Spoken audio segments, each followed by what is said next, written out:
ಕನ್ನಡದ ಮನಸ್ಸುಗಳಿಗೆ ನಮಸ್ಕಾರ. ನಾನು ವಿನಯ ವಿಮರ್ಶೆ ಯೂಟ್ಯೂಬ್ ವಾಹಿನಿಗೆ ತಮ್ಮೆಲ್ಲರಿಗೂ ಆತ್ಮೀಯವಾದ ಸ್ವಾಗತ. ನಾವು ಈ ಮುಂಚಿನ ವಿಡಿಯೋದಲ್ಲಿ ತಿಳಿಸಿದ ಹಾಗೆ 2023-24ನೇ ಸಾಲಿನಲ್ಲಿ ಪ್ರಕಟಿತವಾದ ಕಥಾ ಸಂಕಲನಗಳ ಪರಿಚಯ ಮತ್ತು ವಿಶ್ಲೇಷಣೆ ಮೊದಲ ಕಂತಿನಲ್ಲಿ ಇರಲಿದೆ. ಅದರ ಭಾಗವಾಗಿ ಇಂದು ಕನ್ನಡದ ಮಹತ್ವದ ಬರಹಗಾರರಾದ ಪ್ರೊಫೆಸರ್ ನಟರಾಜ್ ಹುಳಿಯಾರ್ ಅವರ ಕಥಾನಂತರ ಎಂಬ ಕಥಾ ಸಂಕಲನವನ್ನು ಪರಿಚಯ ಮಾಡಿಕೊಳ್ಳೋಣ. ಇದನ್ನು ಪಲ್ಲವ ಪ್ರಕಾಶನದವರು ಪ್ರಕಟ ಮಾಡಿದ್ದಾರೆ. ಈ ಸರಣಿಗೆ ಇದನ್ನು ಮೊದಲಿಗೆ ಆಯ್ದುಕೊಳ್ಳಲು ಬಹಳಷ್ಟು ಕಾರಣಗಳಿವೆ. ಅದರಲ್ಲಿ ಮುಖ್ಯವಾಗಿ ಇದು ಒಳಗೊಂಡಿರುವ ತಂತ್ರ ಮತ್ತು ವಸ್ತು ಇದೆಯಲ್ಲ, ಅದು ಬಹಳ ಮಹತ್ವದಾಗಿದೆ ಮತ್ತು ಕನ್ನಡಕ್ಕೆ ಒಂದು ಹೊಸ ಪ್ರಯತ್ನವಾಗಿ ಇದು ಕಂಡುಬರುತ್ತದೆ. ಹೀಗಾಗಿ ಇದನ್ನು ಮೊದಲಿಗೆ ನಾನು ಎತ್ತಿಕೊಂಡಿದ್ದೇನೆ. ಇಲ್ಲಿ ಇನ್ನೊಂದು ಮುಖ್ಯವಾದ ಅಂಶ ಗಮನಿಸಬೇಕಂದ್ರೆ, ಸೃಜನಶೀಲತೆ ಮತ್ತು ಬೌದ್ಧಿಕತೆ ಇವೆರಡು ಮೇಳೈಸಿ ಸೃಷ್ಟಿಗೊಂಡ ಕೃತಿ ಇದಾಗಿದೆ. ಈ ಎರಡು ಅಂಶಗಳು ಸೇರಿಕೊಂಡಾಗ ಹುಟ್ಟುವ ಒಂದು ಫಲಿತಾಂಶ ಹೇಗೆ ವಿಶಿಷ್ಟವಾಗಿದೆ ಎಂಬುದನ್ನು ಈ ಕೃತಿ ನಮಗೆ ತೋರಿಸಿಕೊಡ್ತದೆ. ಇಲ್ಲಿ ಕಥಾನಂತರ ಎನ್ನುವ ಒಂದು ಭಾಗ ಇದೆಯಲ್ಲ, ಇದು ಕತೆ ಮುಗಿದ ಮೇಲೆ ಬಂದು ಸೇರಿಕೊಂಡ ಒಂದು ಭಾಗವಾಗಿದೆ. ಈ ಕಥಾನಂತರ ಎಂಬ ಶೀರ್ಷಿಕೆ ಇದೆಯಲ್ಲ, ಇದನ್ನು ಲೇಖಕರು ಯಾಕೆ ಕೊಟ್ಟಿದ್ದಾರೆ ಅಂದರೆ, ಬಹಳ ಬಾರಿ ಕಥೆಗಾರಿಗೆ ಹುಟ್ಟುವ ಪ್ರಶ್ನೆ ಏನಂದರೆ, ಒಂದು ಕತೆ ಬರೆದ ನಂತರ ಅದರಲ್ಲಿನ ಪಾತ್ರಗಳು, ಘಟನೆಗಳು, ಸತ್ಯಗಳು ಅಥವಾ ಸಂಗತಿಗಳು ಅವು ಏನಾಗ್ತವೆ, ಯಾರ ಜೀವನದಲ್ಲಿ ಏನು ಪಾತ್ರ ವಹಿಸ್ತವೆ ಅನ್ನುವ ಒಂದು ಪ್ರಶ್ನೆಗಳು ಈ ಲೇಖಕರನ್ನ ನಿರಂತರವಾಗಿ ಕಾಡಿವೆ. ಕೆಲವೊಮ್ಮೆ ತಾವು ಅಂದುಕೊಂಡಿದ್ದಕ್ಕಿಂತಲೂ ಭಿನ್ನವಾಗಿ ಬೇರೆ ಕಥೆಯಾಗಲು ಸಹ ಅವು ಯತ್ನ ಮಾಡ್ತಿರ್ತವೆ. ಇಂಥ ಪ್ರಶ್ನೆಗಳಿಗೆ ಉತ್ತರ ರೂಪವಾಗಿ ಇವರು ಕಥಾನಂತರ ಎಂಬ ಭಾಗವನ್ನು ಇದರಲ್ಲಿ ಸೇರಿಸಿದ್ದಾರೆ. ಹೀಗಾಗಿ ಇದಕ್ಕೆ ಕಥಾನಂತರ ಎಂಬ ಶೀರ್ಷಿಕೆಯನ್ನು ಸಹ ಅವರು ನೀಡಿದ್ದಾರೆ. ಇಲ್ಲಿ ಕತೆ ಮತ್ತು ನಂತರದ ಭಾಗ ಇವೆರಡು ಭಿನ್ನ ಅಲ್ಲ, ಅಖಂಡ ಅಂತ ಅವ್ರು ಹೇಳ್ತಾರೆ. ಅಂದರೆ ಕತೆ ಮೂಡಿಸುವ ಅರಿವು ಮತ್ತು ಕಥಾ ನಂತರದ ಬರುವ ಅರಿವು ಇವೆರಡು ಸೇರಿಕೊಂಡು ಒಂದು ಅಖಂಡ ಸ್ವರೂಪವನ್ನು ಪಡೆದುಕೊಂಡವೆ. ನಾವು ಇದನ್ನು ಹಾಗೆ ಗ್ರಹಿಸಬೇಕು ಅಂತ ಇವರು ನಮಗೆ ತಿಳಿಸಿ ಕೊಡ್ತಾರೆ. ಇಲ್ಲಿ ಇದು ಒಂದು ಕೇವಲ ಒಂದು ಸರಳ ತಂತ್ರವಾಗಿರುತ್ತೆ. ಕಥೆಯ ಒಂದು ರೋಚಕತೆಯನ್ನು ತಂದುಕೊಡಲು ಅಥವಾ ಹೊಸ ತಂತ್ರಗಳನ್ನು ಬಳಸಬೇಕೆಂಬ ಕಾರಣಕ್ಕಾಗಿ ಬಳಸದೆ, ಕಥಾ ಪ್ರಕಾರವೇ ಕಂಡುಕೊಳ್ಳುವ ಒಂದು ಸೂಕ್ಷ್ಮಾತಿ ಸೂಕ್ಷ್ಮ ಸತ್ಯಗಳ ಸಹಜ ಹಾಗೂ ಅನಿವಾರ್ಯ ಮುಂದುವರಿಕೆಯಾಗಿದೆ ಅಂತ ಅವರು ತಿಳಿಸ್ತಾರೆ. ಅಂದರೆ ಆ ಒಂದು ಪ್ರಕಾರ ಇರ್ತದ, ಒಂದು ಫಾರ್ಮ್ ತಾನೇ ಹೊಸದನ್ನು ಕಂಡುಕೊಡ್ತದಲ್ಲ, ಅದು ಬಹಳ ಮುಖ್ಯವಾಗ್ತದೆ. ಹಾಗಾಗಿ ಇದನ್ನು ಸುಮ್ಮನೆ ಯಾವುದೋ ಒಂದು ಕಾರಣಕ್ಕಾಗಿ ಹೊಸತನ ಸೃಷ್ಟಿಸಬೇಕನ್ನೋ ಕಾರಣಕ್ಕಾಗಿ ಈ ಒಂದು ಭಾಗವನ್ನು ಇದರಲ್ಲಿ ಸೇರಿಸಿಲ್ಲ. ಅವರು ಏನು ಮಾಡಿದ್ದಾರೆ ಅಂದರೆ, ಆ ಕಥಾ ಪ್ರಕಾರವೇ ಕಂಡುಕೊಂಡು ಹೋಗ್ತಿರ್ತದೆ. ಅಂದರೆ ನಾವೊಂದು ಯಾವುದೇ ಒಂದು ಕಲೆಯನ್ನು ನೋಡಿದಾಗ ಎಲ್ಲರೂ ನೋಡುವ ಒಂದು ದೃಷ್ಟಿಕೋನ ಭಾಳ ಭಿನ್ನವಾಗಿರ್ತದೆ. ಒಬ್ಬರು ಕಂಡ ಹಾಗೆ ಇನ್ನೊಬ್ಬರಿಗೆ ಕಾಣಲು ಆಗುವುದಿಲ್ಲ. ಕೆಲವೊಮ್ಮೆ ಆ ಕಲಾವಿದನಿಗೆ ತಾನು ಏನು ಸೃಷ್ಟಿ ಮಾಡಿದ್ದಾನಲ್ಲ, ಅದು ಅವನಿಗೆ ಕಂಡ ಹಾಗೆ ಮತ್ತೊಬ್ಬನಿಗೆ ಕಾಣುವುದಿಲ್ಲ. ಅದೇ ಒಂದು ಕಲೆಯ ವೈಶಿಷ್ಟ್ಯ. ಹೀಗಾಗಿ ಕತೆಗಳು ಸಹ ಹಾಗೆ. ಕತೆಗಾರ ಏನು ಅಂದ್ಕೊಂಡು ಬರೆದಿರ್ತಾನಲ್ಲ, ಕೆಲವೊಮ್ಮೆ ಆ ಪಾತ್ರಗಳು ಅವನನ್ನು ಮೀರಿ ಹೋಗ್ತವೆ. ಅಂಥ ಒಂದು ಕತೆ ಸಹ ಇದರಲ್ಲಿ ನಾವು ಬಂದಿದ್ದನ್ನು ಕಾಣ್ತೇವೆ. ಹೀಗಾಗಿ ಅವರು ನಿರಚನವಾದಿ ಚಿಂತಕ ಜಾಕ್ವೆಸ್ ಡೆರಿಡಾನ ಒಂದು ಮಾತನ್ನು ಕೋಟ್ ಮಾಡ್ತಾರೆ. ಏನಂದರೆ, ಓದು ಎನ್ನುವುದು ಅರ್ಥದ ನಿರಂತರ ಮುಂದೂಡಿಕೆ ಅಂತ. ಓದು ಅನ್ನೋದು ಅರ್ಥದ ನಿರಂತರ ಮುಂದೂಡಿಕೆ ಹೆಂಗಾಗಿದೆಯೋ ಅದೇ ಮಾತನ್ನು ಇವರು ಸ್ವಲ್ಪ ಪಲ್ಲಟಿಸಿ ಏನು ಹೇಳ್ತಾರೆ, ಕತೆ ಬರೆಯುವುದೆಂದರೆ ಸತ್ಯದ ನಿರಂತರ ಮುಂದೂಡಿಕೆ ಅಂತ ಹೇಳ್ತಾರೆ. ಅಂದರೆ ಹಾಗಾದರೆ ಕತೆ ಸತ್ಯ ಇಲ್ಲ ಅಂತ ಅರ್ಥ ಅಲ್ಲ. ಆ ಕಥನ ಎನ್ನುವುದು ಬಹಳ ಬಾರಿ ನಮಗೆ ಸತ್ಯವಾಗಿ ಗೋಚರ ಆಗ್ತಾ ಇರ್ತದೆ ಅಂತ. ಅಂದರೆ ಅಲ್ಲೊಂದು ಸತ್ಯ ಇದೆ, ಅದು ನಿರಂತರವಾಗಿ ಬದಲಾವಣೆ ಅಂತ ಇರ್ತದೆ ಅನ್ನೋದು ಇವ್ರ ಕತೆ ಮೂಲಕ ಇಲ್ಲಿ ಕಟ್ಟಿಕೊಟ್ಟಿದ್ದನ್ನು ನಾವು ನೋಡ್ತೇವೆ. ಜೊತೆಗೆ ಈ ಕತೆಗಾರನಿಗೆ ಒಂದು ಪಾತ್ರಗಳು ಯಾವಾಗಲೂ ಕೆಣಕುತ್ತಲೇ ಇರ್ತಾವೆ. ಒಂದಾಗನ ಒಂದು ಏನು ಬರ್ತದೆ, ಬೇರೆದವರು ಬೇರೆ ರೀತಿಯಾಗಿ ಗ್ರಹಿಸ್ತಾರೆ. ಇದು ನಿರಂತರವಾಗಿ ಇದು ಕೆಣಕುತ್ತಲೇ ಇದೆ. ಹೀಗಾಗಿ ಇವರು ಕಥಾನಂತರದ ಭಾಗವನ್ನು ಸಹ ನಾನು ಆಗಲೇ ಹೇಳಿದಾಗೆ ಇದರಲ್ಲಿ ಸೇರಿಸಿದ್ದನ್ನು ಗಮನಿಸ್ತೇವೆ. ಇವರು ಒಂದು ಬಹಳ ಮುಖ್ಯವಾದ ಒಂದು ಮಾತನ್ನು ಹೇಳ್ತಾರೆ ಲೇಖಕರು. ಏನಂದರೆ, ಈ ಕತೆ ಬದುಕಿನ ಹಾಗೆ. ಏನಂದರೆ, ಬದುಕು ಎಲ್ಲೋ ಒಂದು ಕಡೆ ನಮ್ಗೆ ನಿಂತು ಹೋಯಿತು, ಇನ್ನೇನು ಬದುಕಿನಲ್ಲಿ ಏನೂ ಇಲ್ಲ ಅಂದಾಗ ಮತ್ತೆಲ್ಲೋ ಬೇರೆ ರೂಪದಲ್ಲಿ, ಬೇರೆ ಸ್ವರೂಪದಲ್ಲಿ, ಬೇರೆ ಮಾದರಿಯಲ್ಲಿ ನಮ್ಮ ಬದುಕು ಮುಂದುವರಿತಾ ಹೋಗ್ತಾ ಇರ್ತದೆ. ಹಾಗೆ ಕತೆ ನಿಂತು ಆ ಕತೆ ಏನೂ ಇಲ್ಲ ಆ ಕತೆ ಇಷ್ಟೇನಾ ಅನ್ಕೊಂಡ್ರೆ ಅದು ಮತ್ತೊಬ್ಬರ ಜೀವನದಲ್ಲೋ ಮತ್ತೊಂದು ಪಾತ್ರವಾಗಿ ಮತ್ತೊಂದು ವಿಶಿಷ್ಟ ಅಂಶವನ್ನು ದೊರಕಿಸಿ ಕೊಡುತ್ತಾ ಮುಂದುವರಿತಾ ಇರ್ತದೆ ಅಂತ ಅವರು ಹೇಳ್ತಾರೆ. ಈ ಒಟ್ಟು ಕಥಾ ಸಂಕಲನದಲ್ಲಿ ನಾವು ಮುಖ್ಯವಾಗಿ ಗಮನಿಸಬೇಕಾದ ಅಂಶ ಏನಂದರೆ, ಇವರು ಒಂದು ಕಡೆ ವಸ್ತು ಸಾಗಿಸ್ತಾ ಇದ್ರೆ, ತಾವು ತೆಗೆದುಕೊಂಡ ಒಂದು ವಸ್ತು ನಿರಂತರವಾಗಿ ಆ ಕಥನ ಆಗ್ತಾ ಇದ್ರೆ, ಇನ್ನೊಂದು ಅಂಶದಲ್ಲಿ ಕಥಾ ಮೀಮಾಂಸೆಗೆ ಬೇಕಾದ ಪರಿಕರಗಳನ್ನು ಕಥಾ ಮೀಮಾಂಸೆಯನ್ನು ಇವರು ಹೇಳ್ಕೊತಾ ಹೋಗ್ತಾರೆ. ಕತೆ ಅಂದ್ರೆ ಏನು, ಕಥೆಯ ಸಂರಚನೆ ಅಂದ್ರೆ ಏನು, ಕತೆ ಒಳಗೊಳ್ಬೇಕಾದ ಅಂಶಗಳೇನು ಎಂಬ ನಿರಂತರ ಶೋಧನೆ ಇವರು ಕಥಾ ಸಂಕಲನದಲ್ಲಿ ಎಲ್ಲ ಕಥೆಗಳಲ್ಲಿ ಇದನ್ನು ನಾವು ಕಾಣ್ತೇವೆ. ಅದು ಬಹಳ ಮುಖ್ಯ ಆಗ್ತದೆ. ಅಂದರೆ ಒಂದು ಸೃಜನಶೀಲತೆ ಮೂಲಕ ಒಂದು ಶಾಸ್ತ್ರವನ್ನು ಹೇಳಿಕೊಡೋದಿದೆಯಲ್ಲ, ಒಂದು ಫಾರ್ಮ್ನ ಅರಿವು ಮೂಡಿಸೋದಿದೆಯಲ್ಲ, ಅದು ಬಹಳ ಮುಖ್ಯವಾಗಿ ನಮ್ಗೆ ಕಾಣ್ತದೆ. ಇದನ್ನು ಎಲ್ಲ ಕಥೆಗಳಲ್ಲೂ ನಟರಾಜ್ ಹುಳಿಯಾರ್ ಸರ್ ಅವರು ಮಾಡ್ತಾ ಹೋಗಿದ್ದನ್ನು ನಾವಿಲ್ಲಿ ಕಾಣ್ತೇವೆ. ಈ ಕಥಾ ಸಂಕಲನದಲ್ಲಿ ತಯಾರಿ, ಕಾಳವನ ಮೂಗು, ಇತಿಹಾಸ ಚಕ್ರದ ಎದುರು, ಬಹುಮಾನಿತ ಕಥೆಯ ಸುತ್ತ, ಇವ ನಮ್ಮವ ಎಂದೆನಿಸಯ್ಯ, ಪ್ರಭುದೇವ ಸ್ವಾಮಿಗಳು ಕನಿಷ್ಠನಲ್ಲಿ ಬಂದು, ಒಂದು ಛೋಟಾ ಬ್ರೇಕ್ ನಂತರ, DR ಕುರಿತು DR ಎಂಬ 8 ಕಥೆಗಳಿವೆ. ಈ 8 ಕಥೆಗಳು ಬಹಳ ವಿಶಿಷ್ಟವಾಗಲು ಕಾರಣ ಏನಂದರೆ, ಈ ಎಲ್ಲ ಕಥೆಗಳಲ್ಲೂ ಒಂದೊಂದು ಜ್ಞಾನ ಶಿಸ್ತುಗಳನ್ನು ತರ್ತಾರೆ. ಅಂದರೆ ಒಂದು ಮುಖ್ಯವಾದ ಒಂದು ವಿಷಯವನ್ನು ತರ್ತಾರೆ. ಒಂದು ಅನ್ಯಜ್ಞಾನ, ಸಾಹಿತ್ಯದ ಹೊರತಾದ ಅನ್ಯಜ್ಞಾನವನ್ನು ತಂದು ಅದಕ್ಕೆ ಅದನ್ನು ಬಹಳ ಸಮರ್ಥವಾಗಿ ಬಳಸ್ಕೋತಾ ಅದರ ಮೂಲಕ ತಮ್ಮ ವಸ್ತುವನ್ನು, ತಮ್ಮ ಕಥೆಯನ್ನು, ತಮ್ಮ ಆಶೆಯನ್ನು, ತಮ್ಮ ಆಕೃತಿಯನ್ನು ಇವರು ಕಟ್ಕೋತ ಹೋಗ್ತಾರೆ. ಅದಕ್ಕೊಂದು ಶಕ್ತಿಯನ್ನು ತಂದು ಕೊಡ್ತಾರೆ. ಇದು ಭಾಳ ವಿಶಿಷ್ಟವಾಗಿ ಕಾಣ್ತದೆ. ಹೇಗೆಂದರೆ, ತಯಾರಿಕತೆಯಲ್ಲಿ ವಿಜ್ಞಾನ ಇದೆ. ತಯಾರಿಕತೆಯಲ್ಲಿ ಮುಖ್ಯವಾಗಿ ಬರೋದು ವಿಜ್ಞಾನ. ಕಾಳವನ ಮೂಗು ಕಥೆಯಲ್ಲಿ ಭಾಷಾ ವಿಜ್ಞಾನ. ಇತಿಹಾಸ ಚಕ್ರದ ಎದುರು ಕಥೆಯಲ್ಲಿ ಸಾಹಿತ್ಯ ಮತ್ತು ಇತಿಹಾಸ. ಇವ ನಮ್ಮವ ಎಂದೆನಿಸಯ್ಯ ಕಥೆಯಲ್ಲಿ ಧರ್ಮ, ಜಾತಿ, ಆಧ್ಯಾತ್ಮಿಕತೆ ಈ ತತ್ವಗಳನ್ನು ತೆಗೆದುಕೊಂಡು ಬರ್ತಾರೆ. ಹಾಗೆ ಬಹುಮಾನಿತ ಕಥೆಯ ಸುತ್ತ ಎಂಬ ಒಂದು ಕಥೆಯಲ್ಲಿ ಕಥಾ ಮೀಮಾಂಸೆ, ಕಥೆ ಅನ್ನೋದು ಒಂದು ಗಂಭೀರ ಪ್ರಕ್ರಿಯೆ ಹೇಗಿದೆ ಅನ್ನುವ ಒಂದು ಶಾಸ್ತ್ರ ದೃಷ್ಟಿಕೋನವನ್ನು ಸಹ ಅದರಲ್ಲಿ ತರ್ತಾರೆ. ಹಾಗೆ ಒಂದು ಛೋಟಾ ಬ್ರೇಕ್ ನಂತರ ಎಂಬ ಕಥೆಯಲ್ಲಿ ಮಾಧ್ಯಮ ಲೋಕದ ತಲ್ಲಣಗಳೇನಿದಲ್ಲ, ಮಾಧ್ಯಮ ಲೋಕದ ಒಂದು ಅಂಶಗಳೇನಿದಲ್ಲ ಅದನ್ನು ಸಹ ಇವರು ತರ್ತಾರೆ. ಹೀಗೆ ಒಂದೊಂದು ಕಥೆಗೆ ಬೇಸಾಗಿ ಒಂದೊಂದು ಜ್ಞಾನ ಶಿಸ್ತುಗಳನ್ನು ಇವರು ಬಳಸಿದ್ದು ನನಗೆ ವಿಶಿಷ್ಟವಾಗಿ ಕಂಡುಬಂದಿದೆ ಅಂತ. ಇಲ್ಲಿ ಈ ಕಥೆಗಳನ್ನು ನೋಡಿದಾಗ ನಾವು ಮುಖ್ಯವಾಗಿ ಗಮನಿಸಬೇಕಂದ್ರೆ, ಈ ಕಥೆಗಳಲ್ಲಿ ಒಂದು ಪ್ಯಾಟ್ರನ್ ಇದೆ. ಈ 8 ಕಥೆಗಳಲ್ಲಿ ನೋಡ್ತಾ ಹೋದಾಗ ಒಂದು ಪ್ಯಾಟ್ರನ್ ನಮಗೆ ಕಂಡು ಬರ್ತದೆ, ಒಂದು ಮಾದರಿ ನಮಗೆ ಕಂಡು ಬರ್ತದೆ. ಏನಂದರೆ, ಆರಂಭದಲ್ಲಿ ವಸ್ತು, ಕಥಾ ಮೀಮಾಂಸೆ, ಅನ್ಯಜ್ಞಾನ ಶಿಸ್ತು. ವಸ್ತುವನ್ನು ರೂಪಿಸ್ಕೊಂಡಿದ್ದಾರೆ, ಆ ವಸ್ತುವಿನ ಮೂಲಕ ಕಥೆಯನ್ನು ಹೇಳ್ತಾರೆ. ಆ ಕಥೆಯಲ್ಲಿ ಕಥಾ ಮೀಮಾಂಸೆ ಅಂತ ತರ್ತಾರೆ. ಅವಕ್ಕೆ ಪೂರಕವಾಗಿ ಅದನ್ನು ಕಟ್ಕೊಡಕ್ಕೆ ಒಂದು ವಸ್ತು ಬೇಕಲ್ಲ, ಅದಕ್ಕೆ ಅನ್ಯಜ್ಞಾನ ಶಿಸ್ತುಗಳನ್ನು, ಬೇರೆ ಬೇರೆ ಜ್ಞಾನ ಶಿಸ್ತುಗಳನ್ನು ಬಳಸ್ಕೊಂಡು ಅದನ್ನು ಸಮರ್ಥವಾಗಿ ಕಟ್ಕೊಡ್ತಾ ಹೋಗಿದ್ದನ್ನು ನಾವು ನೋಡ್ತೇವೆ. ಇನ್ನು ಇಲ್ಲಿನ ಪಾತ್ರಗಳನ್ನು ನೋಡಿದಾಗ ಎಲ್ಲ ಪಾತ್ರಗಳು ಆರಂಭದಲ್ಲಿ ಒಂದು ಆತಂಕಿತ ವಲಯದಲ್ಲಿವೆ. ಆ ಪಾತ್ರಗಳಿಗೆ ಏನೋ ಒಂದು ಆತಂಕ ಇದೆ. ಆ ಆತಂಕ ಏನಾಗ್ತದೆ, ಅದು ಹೇಗೆ ಪರಿಹಾರ ಆಗ್ತದೆ ಅಂದರೆ, ಇಲ್ಲಿಯ ಕಥೆಗಳು ಒಂದು ಆತಂಕಿತ ಸ್ಟೇಟ್ಮೆಂಟ್ನಿಂದ ಪ್ರಾರಂಭವಾಗಿ ಆ ಸ್ಟೇಟ್ಮೆಂಟ್ಗೆ ಉತ್ತರ ರೂಪವಾಗಿ ಅಥವಾ ಪ್ರತಿಕ್ರಿಯೆಯಾಗಿ ಕಥನ ಬಿಚ್ಚಿಕೊಳ್ತಾ ಹೋಗಿದ್ದನ್ನು ನಾವು ಕಾಣ್ತೀವಿ. ಬಹುತೇಕ ಕಥೆಗಳಲ್ಲಿ ಇದೇ ಮಾದರಿಯನ್ನು ಇವರು ಅನುಸರಿಸಿದ್ದಾರೆ. ಆ ಪರಿಹಾರ ರೂಪವಾಗಿ ಏನು ಕಥನ ಬಿಚ್ಕೋತ ಹೋಗ್ತದಲ್ಲ, ಅದು ಕೆಲವೊಮ್ಮೆ ಆ ಪರಿಹಾರ ಸಿಗ್ತದೆ, ಇಲ್ಲ ಆ ಸಮಸ್ಯೆ ದೊಡ್ಡದಾಗ್ತದೆ, ಜೊತೆಗೆ ಕಥಾನಂತರದ ಭಾಗದಲ್ಲಿ ಅದಕ್ಕೆ ಪರಿಹಾರ ದೊರಕಿದ್ದನ್ನು ನಾವು ಕಾಣ್ತೀವಿ. ಆ ನಂತರ ಆ ಪರಿಹಾರ ಅವನ್ನ ಕಂಡುಕೊಳ್ಳೋಕ್ಕಿಂತ ಕಥಾನಂತರ ಭಾಗದಲ್ಲಿ ವಿರುದ್ಧವಾಗಿದ್ದನ್ನು ನೋಡ್ತೇವೆ. ಹೀಗಾಗಿ ಕೆಲವೊಮ್ಮೆ ಕಥಾನಂತರ ಭಾಗವು ವೈರುಧ್ಯವಾಗಿ ಇರುವುದನ್ನು ಸಹ ನಾವು ಇಲ್ಲಿ ಗಮನಿಸ್ತೇವೆ. ಇಲ್ಲಿ ನಾವು ಒಂದೊಂದು ಕಥೆಗಳನ್ನು ಸ್ವಲ್ಪ ಸೂಕ್ಷ್ಮವಾಗಿ ನೋಡೋದಾದರೆ, ಇದರಲ್ಲಿ ಬರೋ 8 ಕಥೆಗಳನ್ನು ಸ್ವಲ್ಪ ನಾವು ನೋಡೋಣ. ಇಲ್ಲಿ ಮೊದಲನೇ ಕತೆ ತಯಾರಿ ಅಂಥೇಳಿ. ಈ ತಯಾರಿ ಅನ್ನೋ ಹೆಸರು ಇದೆಯಲ್ಲ, ಭಾಳ ವಿಶಿಷ್ಟವಾಗಿದೆ. ಒಂದು ಹೊಸ ಥರ ತಂದಾಗ ನಾವು ಯಾವತ್ತು ತಯಾರಾಗಬೇಕು ಅನ್ನುವ ಹಿನ್ನೆಲೆಯಲ್ಲಿ ಇದರಲ್ಲಿ ಒಂದು ಚರ್ಚೆ ಬರೋದನ್ನು ನಾವು ಗಮನಿಸ್ತೇವೆ. ಇಲ್ಲಿ ತಯಾರಿ ಕಥೆಯಲ್ಲಿ ಜಯರಾಮ ಅನ್ನುವ ಒಂದು ಪಾತ್ರ ಬರ್ತದೆ. ಅವನೊಬ್ಬ ವಿಜ್ಞಾನಿಯಾಗಿರ್ತಾನೆ. ಆ ವಿಜ್ಞಾನಿಗೆ ಒಂದು ಫೋನ್ ಕಾಲಿನಿಂದ ಅವನು ಆತಂಕಗೊಳ್ತಾನೆ. ಅವನಿಗೆ ಒಂದು ಫೋನ್ ಕಾಲ್ ಉಂಟು ಮಾಡುವ ಆತಂಕ ಇದೆಯಲ್ಲ, ಅವನು ಇಡೀ ಜೀವನ ನೋಡುವ ದೃಷ್ಟಿಕೋನವೇ ಬದಲಾಗ್ತಾ ಹೋಗ್ತದೆ.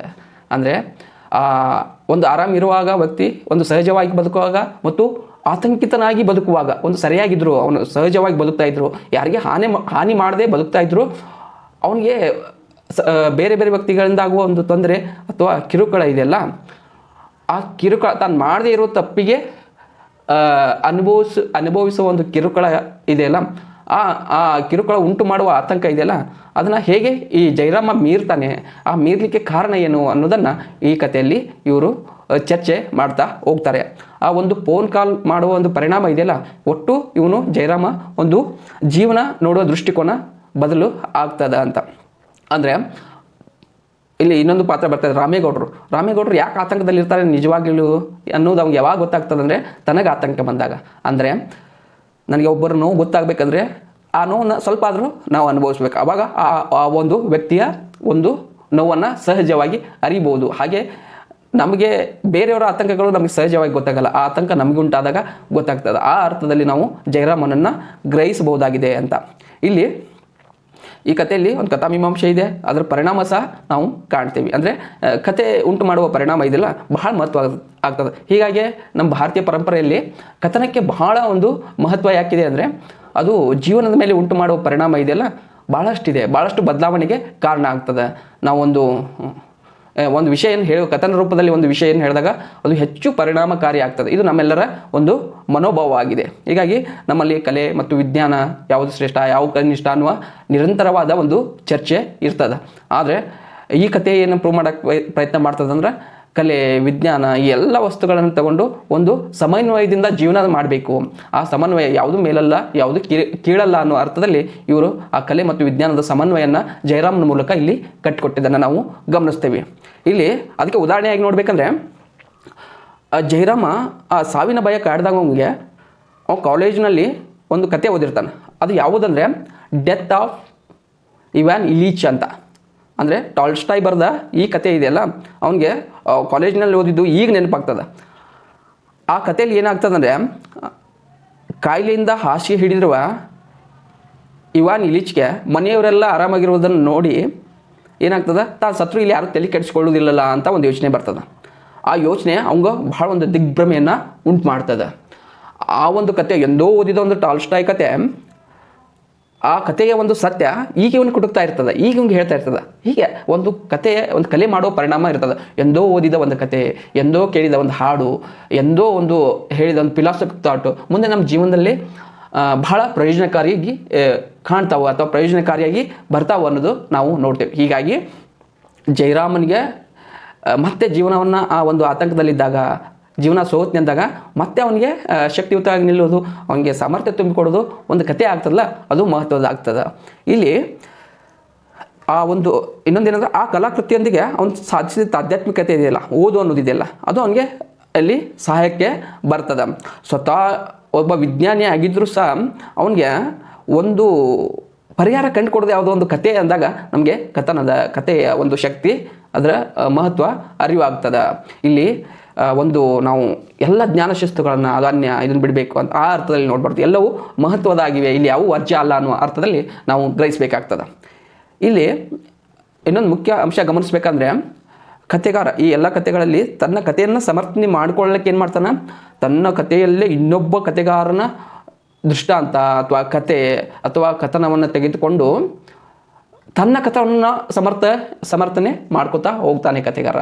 ಅಂದರೆ ತನ್ನ ಕತೆಗೆ ಒಂದು ಶಕ್ತಿ, ತನ್ನ ಕಥನಕ್ಕೆ ಶಕ್ತಿಯನ್ನು ಎಲ್ಲಿಂದ ತಗೋತಾ ಇದ್ದಾನೆ ಕಥೆಗಾರ ಅಂದರೆ ಒಂದು ವಿಜ್ಞಾನದಿಂದ, ಒಂದು ಕಥೆಯಿಂದ, ಬೇರೆ ಬೇರೆ ವಚನಗಳಿಂದಾಗಿರ್ಬೋದು, ಒಂದು ಪದ್ಯಗಳಿಂದಾಗಿರ್ಬೋದು, ಹೀಗೆ ತಗೊಂಡು ತನ್ನ ಕಥನವನ್ನು ಶಕ್ತಿಯುತವಾಗಿ ಮಾಡ್ಕೋತ ಹೋಗ್ತಾನೆ. ಹೀಗೆ ತೆಗೆದುಕೊಳ್ಳೋದು ಯಾವಾಗ ಸಾಧ್ಯ ಆಗ್ತದೆ ಅಂದರೆ ಒಬ್ಬ ಸಮರ್ಥ ಕಥೆಗಾರ ನಿರಂತರ ಓದು, ನಿರಂತರ ಸಾಹಿತ್ಯದಲ್ಲಿ ತೊಡಗಿಸಿಕೊಳ್ಳುವ ಮೂಲಕ ಇದು ಸಾಧ್ಯವಾಗ್ತದೆ. ಒಂದು ಕಥನವನ್ನು ಕಟ್ಟಿಕೊಡಲ್ಲಿ ಪಳಗಿರುವ ಕಥನಕಾರರಿಗೆ ಮಾತ್ರ ಈ ರೀತಿಯ ಅಂಶಗಳನ್ನು ಅಲ್ಲಲ್ಲಿ ತಂದು ಕಥನವನ್ನು ಸಮರ್ಥನೆ ಮಾಡಿಕೊಳ್ಳಲು ಸಾಧ್ಯವಾಗ್ತದೆ. ಆರಂಭದಲ್ಲಿ ಬರೆಯುವವರಿಗೆ ಒಂದು ಬಹಳ ಮಾದರಿಯಾಗಿ ಈ ಕಥೆಯನ್ನು ನಾವು ಗಮನಿಸ್ತೇವೆ. ಇಲ್ಲಿ ಏನಂದರೆ ಈ ಕಥೆಯಲ್ಲಿ ಭಾಳ ವಿಶಿಷ್ಟವಾದಂದರೆ ತನ್ನ ಸ್ವಶಕ್ತಿಯನ್ನು ಅಥವಾ ತನ್ನ ಅಸ್ತಿತ್ವವನ್ನು ಉಳಿಸಿಕೊಳ್ಳುವ ಒಂದು ಪ್ರಯತ್ನದ ಭಾಗವಾಗಿ ನಮಗೆ ಜಯರಾಮ ಕಂಡು ಬರ್ತಾನೆ. ಇಲ್ಲಿ ಈ ಕಥಾ ಸಂಕಲನದಲ್ಲಿರುವ ಎಲ್ಲ ಒಂದು ಪಾತ್ರಗಳಿವೆಯಲ್ಲ, ಆ ಪಾತ್ರಗಳು ಅವು ತಮ್ಮ ಅಸ್ತಿತ್ವವನ್ನು ಉಳಿಸಿಕೊಳ್ಳಲು ಪ್ರಯತ್ನ ಮಾಡ್ತಾವೆ. ಹಾಗಂತ ಹೇಳಿ ಅವು ತುಂಬ ಕೊರಗುವುದು ಆ ರೀತಿಯಾಗಿಲ್ಲ, ಭಾಳ ಶಕ್ತಿಯುತವಾಗಿ ತಮಗೆ ಬಂದ ಆತಂಕವನ್ನು ಎದುರಿಸುತ್ತಾ ಒಂದು ಗಟ್ಟಿ ನಿರ್ಧಾರ ಮಾಡಿ ಹೊರ ಬರ್ತಾವೆ. ಎಲ್ಲ ಪಾತ್ರಗಳು ಎಲ್ಲ ಕಥೆಗಳಲ್ಲಿ ಹಾಗೆ ಇದೆ. ಇದು ಏನು ಹೇಳ್ತದೆ ಅಂದರೆ, ಆ ಕಥೆಗಾರ ಸಮಾಜವನ್ನು ನೋಡೋ ದೃಷ್ಟಿಕೋನ ಇದೆಯಲ್ಲ, ಸಮಸ್ಯೆ ಅನ್ನೋದು ಬರ್ತದೆ, ಅದಕ್ಕೊಂದು ಪರಿಹಾರ ಅನ್ನೋದು ಇದ್ದೇ ಇರ್ತದೆ. ಆ ಪರಿಹಾರಕ್ಕೆ ಹೋಗುವ ಮಾರ್ಗದ ಮಧ್ಯೆ ನಾವು ಹೇಗೆ ವರ್ತಿಸ್ತೇವೆ ಅನ್ನೋದನ್ನು ಇವರು ಕಟ್ಟಿಕೊಡ್ತಾ ಹೋಗ್ತಾರೆ. ಇಲ್ಲಿ ಜಯರಾಮ ಹೇಗೆ ತನ್ನ ಆತಂಕವನ್ನು ಮೀರ್ತಾರೆ ಅಂದರೆ, ಒಂದು ಟಾಲ್ಸ್ಟಾಯ್ ಕಥೆಯೋ, ಒಂದು ರವೀಂದ್ರನಾಥ್ ಟ್ಯಾಗೋರರ ಒಂದು ಕವನವೋ, ಒಂದು ವಚನವೋ, ಇವೆಲ್ಲ ಕಾರಣವಾಗಿ ತನ್ನ ಆತಂಕವನ್ನು ಇಲ್ಲಿ ಮೀರ್ತಾನೆ. ಆ ಮೀರಿ ತನ್ನ ಅಸ್ತಿತ್ವವನ್ನು ಉಳಿಸಿಕೊಳ್ಳಲು ಪ್ರಯತ್ನ ಮಾಡ್ತಾನೆ. ಅವನಿಗೆ ಒಂದೇ ಆದ ಒಂದು ಅಸ್ತಿತ್ವ ಇದೆ ಅನ್ನೋ ಅರಿವು ಈ ಸಾಹಿತ್ಯ ಕೃತಿಗಳು ಅವನಿಗೆ ಒದಗಿಸಿ ಕೊಡ್ತವೆ ಅಂತ. ಇಲ್ಲಿ ಇದು ಎಲ್ಲ ಜೊತೆಗೆ ಕಥನ ನೋಡ್ತಾ ಹೋದಾಗ ಒಂದು ಬಹಳ ವಿಶಿಷ್ಟವಾಗಿ ನನಗೆ ಈ ಕಥೆಯಲ್ಲಿ ಕಂಡು ಬಂದಿದ್ದು ಏನಂದರೆ, ಕತೆ ನಡೆಯುವಾಗ ಒಂದು 2ನೇ ಪೇಜಿಗೆ ಒಂದು ದೊಡ್ಡ ಕತೆ ಇದೆ. ಆ ಕಥೆಯಲ್ಲಿ ಇವನು ಆತಂಕಿತ ಒಳಗಾದಾಗ ಅಲ್ಲೊಂದು ಮುದೋಳ್ನಾಯಿ ಅವನ ಕಂಪೌಂಡ್ನಲ್ಲಿ ಇರ್ತದೆ, ಅದಕ್ಕೆ ರಾಜ ಅಂತ ಹೆಸರಿಟ್ಟಿರ್ತಾನೆ. ಇವ ಆತಂಕಿತನಿದ್ದಾಗ ಅಥವಾ ತುಂಬ ಭಯದಲ್ಲಿದ್ದಾಗ, ಆ ಯೋಚನೆಯಲ್ಲಿದ್ದಾಗ ಆ ನಾಯಿಯನ್ನು ಇಗ್ನೋರ್ ಮಾಡಿ ಹೋಗ್ತಾನೆ, ಆ ಮುದೋಳ್ ನಾಯಿಯನ್ನು. ಇದು ಯಾಕೆ ಈ ಕಥೆಗಾರರು ಇಲ್ಲಿ ತಂದಿದ್ದಾರೆ ಅಂತ ನನಗೆ ಅನಿಸ್ತು. ಅದಕ್ಕೇನು ಇಂಪಾರ್ಟೆಂಟ್ ಇಲ್ಲ, ಈ ನಾಯಿನ ಯಾಕೆ ಇಲ್ಲಿ ತಂದರು ಅಂತ. ಕೊನೆಗೆ ಈ ಆತಂಕವನ್ನು ಮೀರಿದಾಗ ಆ ನಾಯಿಯನ್ನು ಅವನು ಏನು ಮಾಡ್ತಾನೆ, ಪ್ರೀತಿಯಿಂದ ಸವರ್ತಾನೆ. ಆ ಸವರಿಕೆ ಇದೆಯಲ್ಲ, ಅವನು ಆತಂಕವನ್ನು ಮೀರಿದ್ದನ್ನು ಸೂಚಿಸ್ತದೆ. ಕಥೆಗಾರ ಒಂದು ಮೊದಲಿಗೆ ತಂದ ಒಂದು ಅಂಶ, ಅದು ನಾವು ಓದುವಾಗ ಅಷ್ಟೊಂದು ನೆನಪಿಟ್ಕೊಳ್ಳಲ್ಲ, ಬಟ್ ಅದಕ್ಕೆ ಪೇ ಆಫ್ ಯಾವಾಗ ನೀಡ್ತಾರೆ ಅಂದರೆ ಕಥೆ ಕೊನೆಯಲ್ಲಿ. ಆ ದೃಷ್ಟಿಕೋನ ಏನು ಹೇಳ್ತದೆ ಅಂದರೆ, ಆ ಜಯರಾಮ ಆ ನಾಯಿಯನ್ನು ಹಾಗೆ ನೋಡೋದು ಏನು ಹೇಳ್ಕೊಡ್ತದೆ ಅಂದರೆ, ಒಂದು ಸಮಸ್ಯೆಯಲ್ಲಿದ್ದಾಗ, ಆತಂಕದಲ್ಲಿದ್ದಾಗ ನಾವು ಹೇಗೆ ಸಮಾಜವನ್ನು ನೋಡ್ತೇವೆ, ಅದೇ ರೀತಿಯಾಗಿ ನಾವು ಸಹಜವಾಗಿ ಬದುಕಾಗ, ನಮಗೆ ಯಾವುದೇ ಸಮಸ್ಯೆ ಇಲ್ಲ ಅಂತ ನಾವು ಅಂದ್ಕೊಂಡು ಬದುಕಾಗ ಸಮಾಜವನ್ನು ಹೇಗೆ ನೋಡ್ತೇವೆ ಅನ್ನೋದನ್ನು ಅದು ಸೂಚಿಸ್ತದೆ. ಹೀಗಾಗಿ ಇಂಥ ಭಾಳಷ್ಟು ಸೂಕ್ಷ್ಮ ಅಂಶಗಳನ್ನು ಇವರು ಇದರಲ್ಲಿ ತರ್ತಾ ಹೋಗಿದ್ದನ್ನು ನೋಡ್ತೇವೆ. ಇಲ್ಲಿ ತಯಾರಿ ಅನ್ನುವ ಶೀರ್ಷಿಕೆ ಇದೆಯಲ್ಲ, ಇದು ಯಾವುದಕ್ಕೆ ತಯಾರಿ ಅನ್ನೊಂದು ಪ್ರಶ್ನೆ ಮಾಡಿಕೊಂಡಾಗ, ಜಯರಾಮನ ಸಾವಿಗೆ ತಯಾರಿಯೋ, ಈ ಹಿಂದಿನ ಒಂದು ಜೀವನ ಬಿಟ್ಟು ಕಳಿಸಿ ಹೊಸ ಜೀವನಕ್ಕೆ ತಯಾರಿಯೋ, ಅಥವಾ ಈ ಕಥಾನಂತರ ಎನ್ನುವ ಭಾಗವನ್ನು ಓದು ಕೊಡ್ತಾ ಇದ್ದೀನಿ, ಇದನ್ನು ಸ್ವೀಕರಿಸಿ ಇದಕ್ಕೆ ತಯಾರಿ ಆಗುವ ಅನ್ನೋ ಅರ್ಥದಲ್ಲಿ ತಯಾರಿ ಅನ್ನುವ ಟೈಟಲ್ ಇಟ್ಟಿದ್ದಾರೆ. ಹೀಗೆ ಹೊಸ ಕಥಾತಂತ್ರದ ಭಾಗವಾಗಿ ಈ ತಯಾರಿ ಅನ್ನೋದು ಇಟ್ಟಿದ್ದಾರೆ ಅನ್ನುವ ಭಾಳಷ್ಟು ಪ್ರಶ್ನೆಗಳು ಈ ಒಂದು ತಯಾರಿ ಶೀರ್ಷಿಕೆಯಲ್ಲಿ ಹುಟ್ಟುತ್ತವೆ. ಅಲ್ಲಿ ಒಟ್ಟು ಈ ಕಥೆ ಏನಂತ ಹೇಳೋಕ್ಕೆ ಪ್ರಯತ್ನ ಮಾಡ್ತದಂದರೆ, ಸರಿಯಾದ ಯೋಚನೆಯೇ ಒಂದು ವೈಜ್ಞಾನಿಕ ಮತ್ತು ವೈಚಾರಿಕ ಯೋಚನೆ ಅಂತ. ಸರಿಯಾಗಿ ಯೋಚನೆ ಮಾಡ್ತೇವಲ್ಲ ನಾವು, ಅದೇ ಒಂದು ಏನಾಗ್ತದೆ, ವೈಜ್ಞಾನಿಕ ಚಿಂತನೆ ಆಗ್ತದೆ, ವೈಚಾರಿಕ ಚಿಂತನೆ ಆಗ್ತದೆ. ಒಂದು ಸರಿ ಅನ್ನೋದು ಯಾವುದಂದಾಗ ಸಮಾಜಕ್ಕೆ ಯಾವುದೇ ಹಾನಿ ಮಾಡದ ಹಾಗೆ ಬದುಕ್ತೇವಲ್ಲ, ನಮ್ಮ ಅಸ್ತಿತ್ವವನ್ನು ಉಳಿಸಿಕೊಂಡದ್ದು, ಅದು ಸರಿಯಾದ ಯೋಚನೆ ಮಾಡಬೇಕು, ಅದು ಸರಿಯಾದ ಯೋಚನೆ ಆಗ್ತದೆ ಅನ್ನೋದನ್ನು ಜಯರಾಮನ ಪಾತ್ರದ ಮೂಲಕ ಭಾಳ ಬ್ಯೂಟಿಫುಲ್ ಆಗಿ ಇವರು ಕಟ್ಟಿಕೊಟ್ಟಿದ್ದನ್ನು ನಾವು ಗಮನಿಸ್ತೇವೆ. ಹೀಗಾಗಿ ಒಂದು ಭಾಳ ಮಹತ್ವದ ಕಥೆಯಾಗಿ ನಾವು ತಯಾರಿ ಕಥೆಯನ್ನು ನೋಡ್ಬೋದಾಗಿದೆ.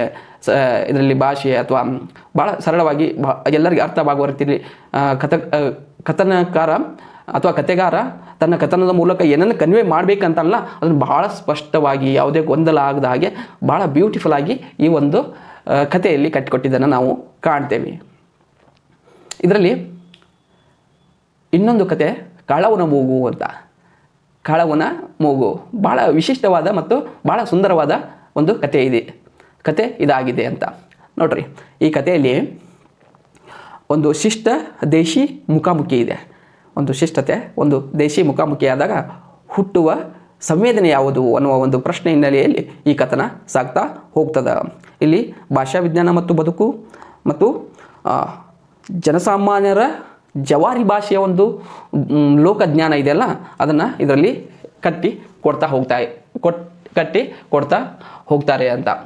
ಇಲ್ಲಿ ನೋಡ್ರಿ, ಕಾಳವನ ಮೂಗು ನಾನು ಆಗಲೇ ಹೇಳ್ದಂಗೆ ದೇಶಿ ಮತ್ತು ಶಿಷ್ಟ ಮುಖಾಮುಖಿಯಾಗಿದೆ. ಇದೇ ಕೇಂದ್ರ. ಎರಡನ್ನು ಮುಖಾಮುಖಿ ಆಗಿಸಿದಾಗ ನಮಗೆ ಕಂಡು ಬರುವ ಫಲಿತಾಂಶ ಯಾವುದು ಅಂತ ಅದನ್ನು ಇಲ್ಲಿ ಕಟ್ಟಿಕೊಡುವ ಒಂದು ಪ್ರಯತ್ನವನ್ನು ಮಾಡಿದ್ದಾರೆ. ಅಂದರೆ ಈ ಎರಡರ ಮುಖಾಮುಖಿಯಲ್ಲಿ ತೆರೆದುಕೊಳ್ಳುವ ಒಂದು ಮುಗ್ಧ ಲೋಕ ಇದೆಯಲ್ಲ, ಆ ಮುಗ್ಧ ಲೋಕ ಒಳಗೊಂಡಿರುವ ಜ್ಞಾನ ಮತ್ತು ಒಂದು ತಾತ್ವಿಕತೆ ಇದೆಯಲ್ಲ, ಆ ತಾತ್ವಿಕತೆಯನ್ನು ಇವರು ಹಿಡಲಿಕ್ಕೆ ಪ್ರಯತ್ನ ಮಾಡ್ತಾ ಇದ್ದಾರೆ. ಅಂದರೆ ಆ ಮುಗ್ಧ ಲೋಕ ತನ್ನ ಆಳದಲ್ಲಿ ಹುದುಗಿಸಿಕೊಂಡಿರುವ ಆಳವಾದ ಬೌದ್ಧಿಕತೆ, ಲೋಕದ ಸಹಜತೆ ಮತ್ತು ಅಪಾರ ಒಂದು ಮನುಷ್ಯ ಕಾಳಜಿ ಇದೆಯಲ್ಲ, ಆ ಮನುಷ್ಯ ಕಾಳಜಿಯನ್ನು ಹುಡುಕುವ ಪ್ರಯತ್ನದ ಭಾಗವಾಗಿ ಈ ಕಥನ ಸಾಗ್ತದ ಅಂತ. ಅಂದರೆ ಈ ಕಥೆಯ ಒಂದು ಶೋಧನೆ ಏನಿದೆ ಅಂದರೆ, ಒಂದು ಸಾಮಾನ್ಯ ಬದುಕಿನ ಒಂದು ಒಳತತ್ವ ಇರ್ತದಲ್ಲ, ಅಂದರೆ ಸಹಜವಾಗಿ ಹೇಗೆ ಬದುಕ್ತಾರೆ ಅವರು, ಎಷ್ಟೋ ಸಮಸ್ಯೆಗಳಿರ್ತವೆ, ಎಷ್ಟೋ ತೊಂದರೆಗಳಿರ್ತವೆ, ಇದನ್ನು ಮೀರಿಯಾಗಿ ಜೀವನ ಪ್ರೀತಿ ಇದೆಯಲ್ಲ, ಇದನ್ನು ಮೀರಿ ಅವರು ಬದುಕುವ ಒಂದು ಜೀವನ ಪ್ರೀತಿ ಇದೆಯಲ್ಲ, ಅದನ್ನು ಇದರಲ್ಲಿ ಕಟ್ಟಿಕೊಡ್ತಾ ಹೋಗಿದ್ದಾರೆ. ನೋಡ್ರಿ, ನಾವು ಅಕಾಡೆಮಿಕ್ ವಲಯದಲ್ಲಿ ನಡೆಯುವ ಅತಿಯಾದ ಬೌದ್ಧಿಕ ಚರ್ಚೆಯಿಂದ ರೂಪಿಸಿಕೊಂಡ ಒಂದು ಉದಾತ್ತ ತತ್ವ ಇದೆಯಲ್ಲ, ಅದು ಒಬ್ಬ ಸಾಮಾನ್ಯ ಹಳ್ಳಿಗನಲ್ಲಿ ಸಹಜವಾಗಿ ರೂಪುಗೊಂಡಿರ್ತದೆ. ಅದು ತನ್ನ ಅನುಭವದಿಂದ ರೂಪಿಸ್ಕೊಂಡಿರ್ತದೆ. ಅಲ್ಲಿ ಕೇವಲ ಚರ್ಚೆಯಲ್ಲೇ ಮುಗಿದು ಹೋಗಲ್ಲ, ಅದು ತಮ್ಮ ಬದುಕಿನಲ್ಲಿ ಅನ್ವಯ ಮಾಡ್ಕೊಂಡು ಬದುಕ್ತಿರ್ತಾರಲ್ಲ, ಅದು ಬಹಳ ಆಶ್ಚರ್ಯ ಕಾರಣ ಆಗ್ತದೆ. ಮತ್ತು ಅದು ನಿರಂತರವಾಗಿ ಒಂದು ಸೋಜಿಗದ ಸಂಗತಿಯಾಗಿ ನಮಗೆ ಕಾಣ್ತದೆ. ಅಂಥ ಅಂಶಗಳನ್ನು ನಾವು ಇಲ್ಲಿ ಬಸಪ್ಪ ಕಾಳವನ ಮೂಲಕ ನೋಡ್ಬೋದು. ಈ ಕಾಳವನ ಮೂಗು ಅನ್ನೋದೇ ವಿಶಿಷ್ಟವಾಗಿದೆ. ಇಲ್ಲಿ ಕೇವಲ ಮೂಗು ವಾಸನೆಯ ಪ್ರತೀಕವಾಗಿ ಅಷ್ಟೇ ಬಂದಿಲ್ಲ, ಒಟ್ಟು ಗ್ರಹಿಕೆಯ ಒಂದು ಏನು ನಾವು ಒಂದು ಜನಪದ ಬದುಕು ಏನಂತೇವಲ್ಲ, ಆ ಬದುಕು ಜೀವನವನ್ನು ಗ್ರಹಿಸುವ ರೀತಿ ಇದೆಯಲ್ಲ, ಆ ಅರ್ಥದಲ್ಲಿ ಇಲ್ಲಿ ಬಳಕೆಯಾಗಿದೆ ಅನ್ನೋದನ್ನು ನಾವು ನೋಡ್ತೇವೆ. ಅವರ ಒಂದು ಉದಾತ್ತ ತತ್ವ ಇದೆಯಲ್ಲ, ಆ ಉದಾತ್ತ ತತ್ವದಲ್ಲಿ ಒಂದು ಲೈಂಗಿಕತೆ ಆಗಿರ್ಬೋದು, ಬದುಕಿನ ಕ್ರಮ ಆಗಿರ್ಬೋದು, ಆರ್ಥಿಕತೆ ಆಗಿರ್ಬೋದು, ಈ ಎಲ್ಲ ಅಂಶಗಳು ಎಷ್ಟು ಸಹಜವಾಗಿ ತೆಗೆದುಕೊಂಡು ಹೋಗ್ತಾರಲ್ಲ. ಇಡೀ ಸಮಾಜ ರೂಪಿಸಿದ ನೈತಿಕ ಚೌಕಟ್ಟನ್ನು ಅನ್ನೋದೇನಿದೆಯಲ್ಲ, ಅದರ ಆಚೆಗೆ ಒಂದು ಬದುಕಿದೆ. ಅಂದರೆ ಈ ನೈತಿಕ ಚೌಕಟ್ಟು ಅಂದರೆ ಏನು ಅಂತ ನಾವು ನೋಡಿದಾಗ ಅದು ಬೇರೆ ಪ್ರಶ್ನೆಗಳು. ಮತ್ತೆ ಆದರೆ ಅದು ಎಲ್ಲಕ್ಕಿಂತಲೂ ಬದುಕು ದೊಡ್ಡದು ಅನ್ನೋದನ್ನು ಅವರು ಬದುಕ್ತಾರಲ್ಲ, ಅದನ್ನು ಬಸಪ್ಪ ಮತ್ತು ಕಾಳವನ ಮೂಲಕ ಇಲ್ಲಿ ಕತೆಗಾರ ಹೇಳಲು ಹೊರಟಿದ್ದಾನೆ ಅಂತ. ಇಲ್ಲಿ ಬರುವ ಉಪಾಧ್ಯಾಯ ಅನ್ನೋ ಪಾತ್ರ ಒಬ್ಬ ಭಾಷಾ ವಿಜ್ಞಾನಿ. ಅವನು ತನ್ನ ಜೀವನದಲ್ಲಿ ಆದ ಕಷ್ಟಗಳನ್ನು ಹೇಗೆ ಮೀರ್ತಾನೆ, ಅವನ ದಾಂಪತ್ಯದಲ್ಲಿನ ಒಡಕುಗಳು ಹೇಗೆ ಕಾಳವ ಗ್ರಹಿಸ್ತಾಳೆ ಅಂದರೆ ಭಾಳ ವಿಶಿಷ್ಟ. ಅವಾಗ ಆ ಉಪಾಧ್ಯಾಯನಿಗೆ ಬಹಳ ಆಶ್ಚರ್ಯ ಆಗ್ತದೆ. ನನ್ನೊಳಗೆ ಅಡಗಿರುವ ಒಂದು ಗುಪ್ತ ಲೋಕನ ಇವಳು ಹೇಗೆ ಗ್ರಹಿಸ್ತಾಳೆ, ಇವಳಿಗೆ ಹೇಗೆ ಹೋಗ್ತಾಗ್ತದೆ ಅನ್ನೋದೇ ಭಾಳ ಆಶ್ಚರ್ಯಕ್ಕೆ ಉಂಟು ಮಾಡ್ತದೆ.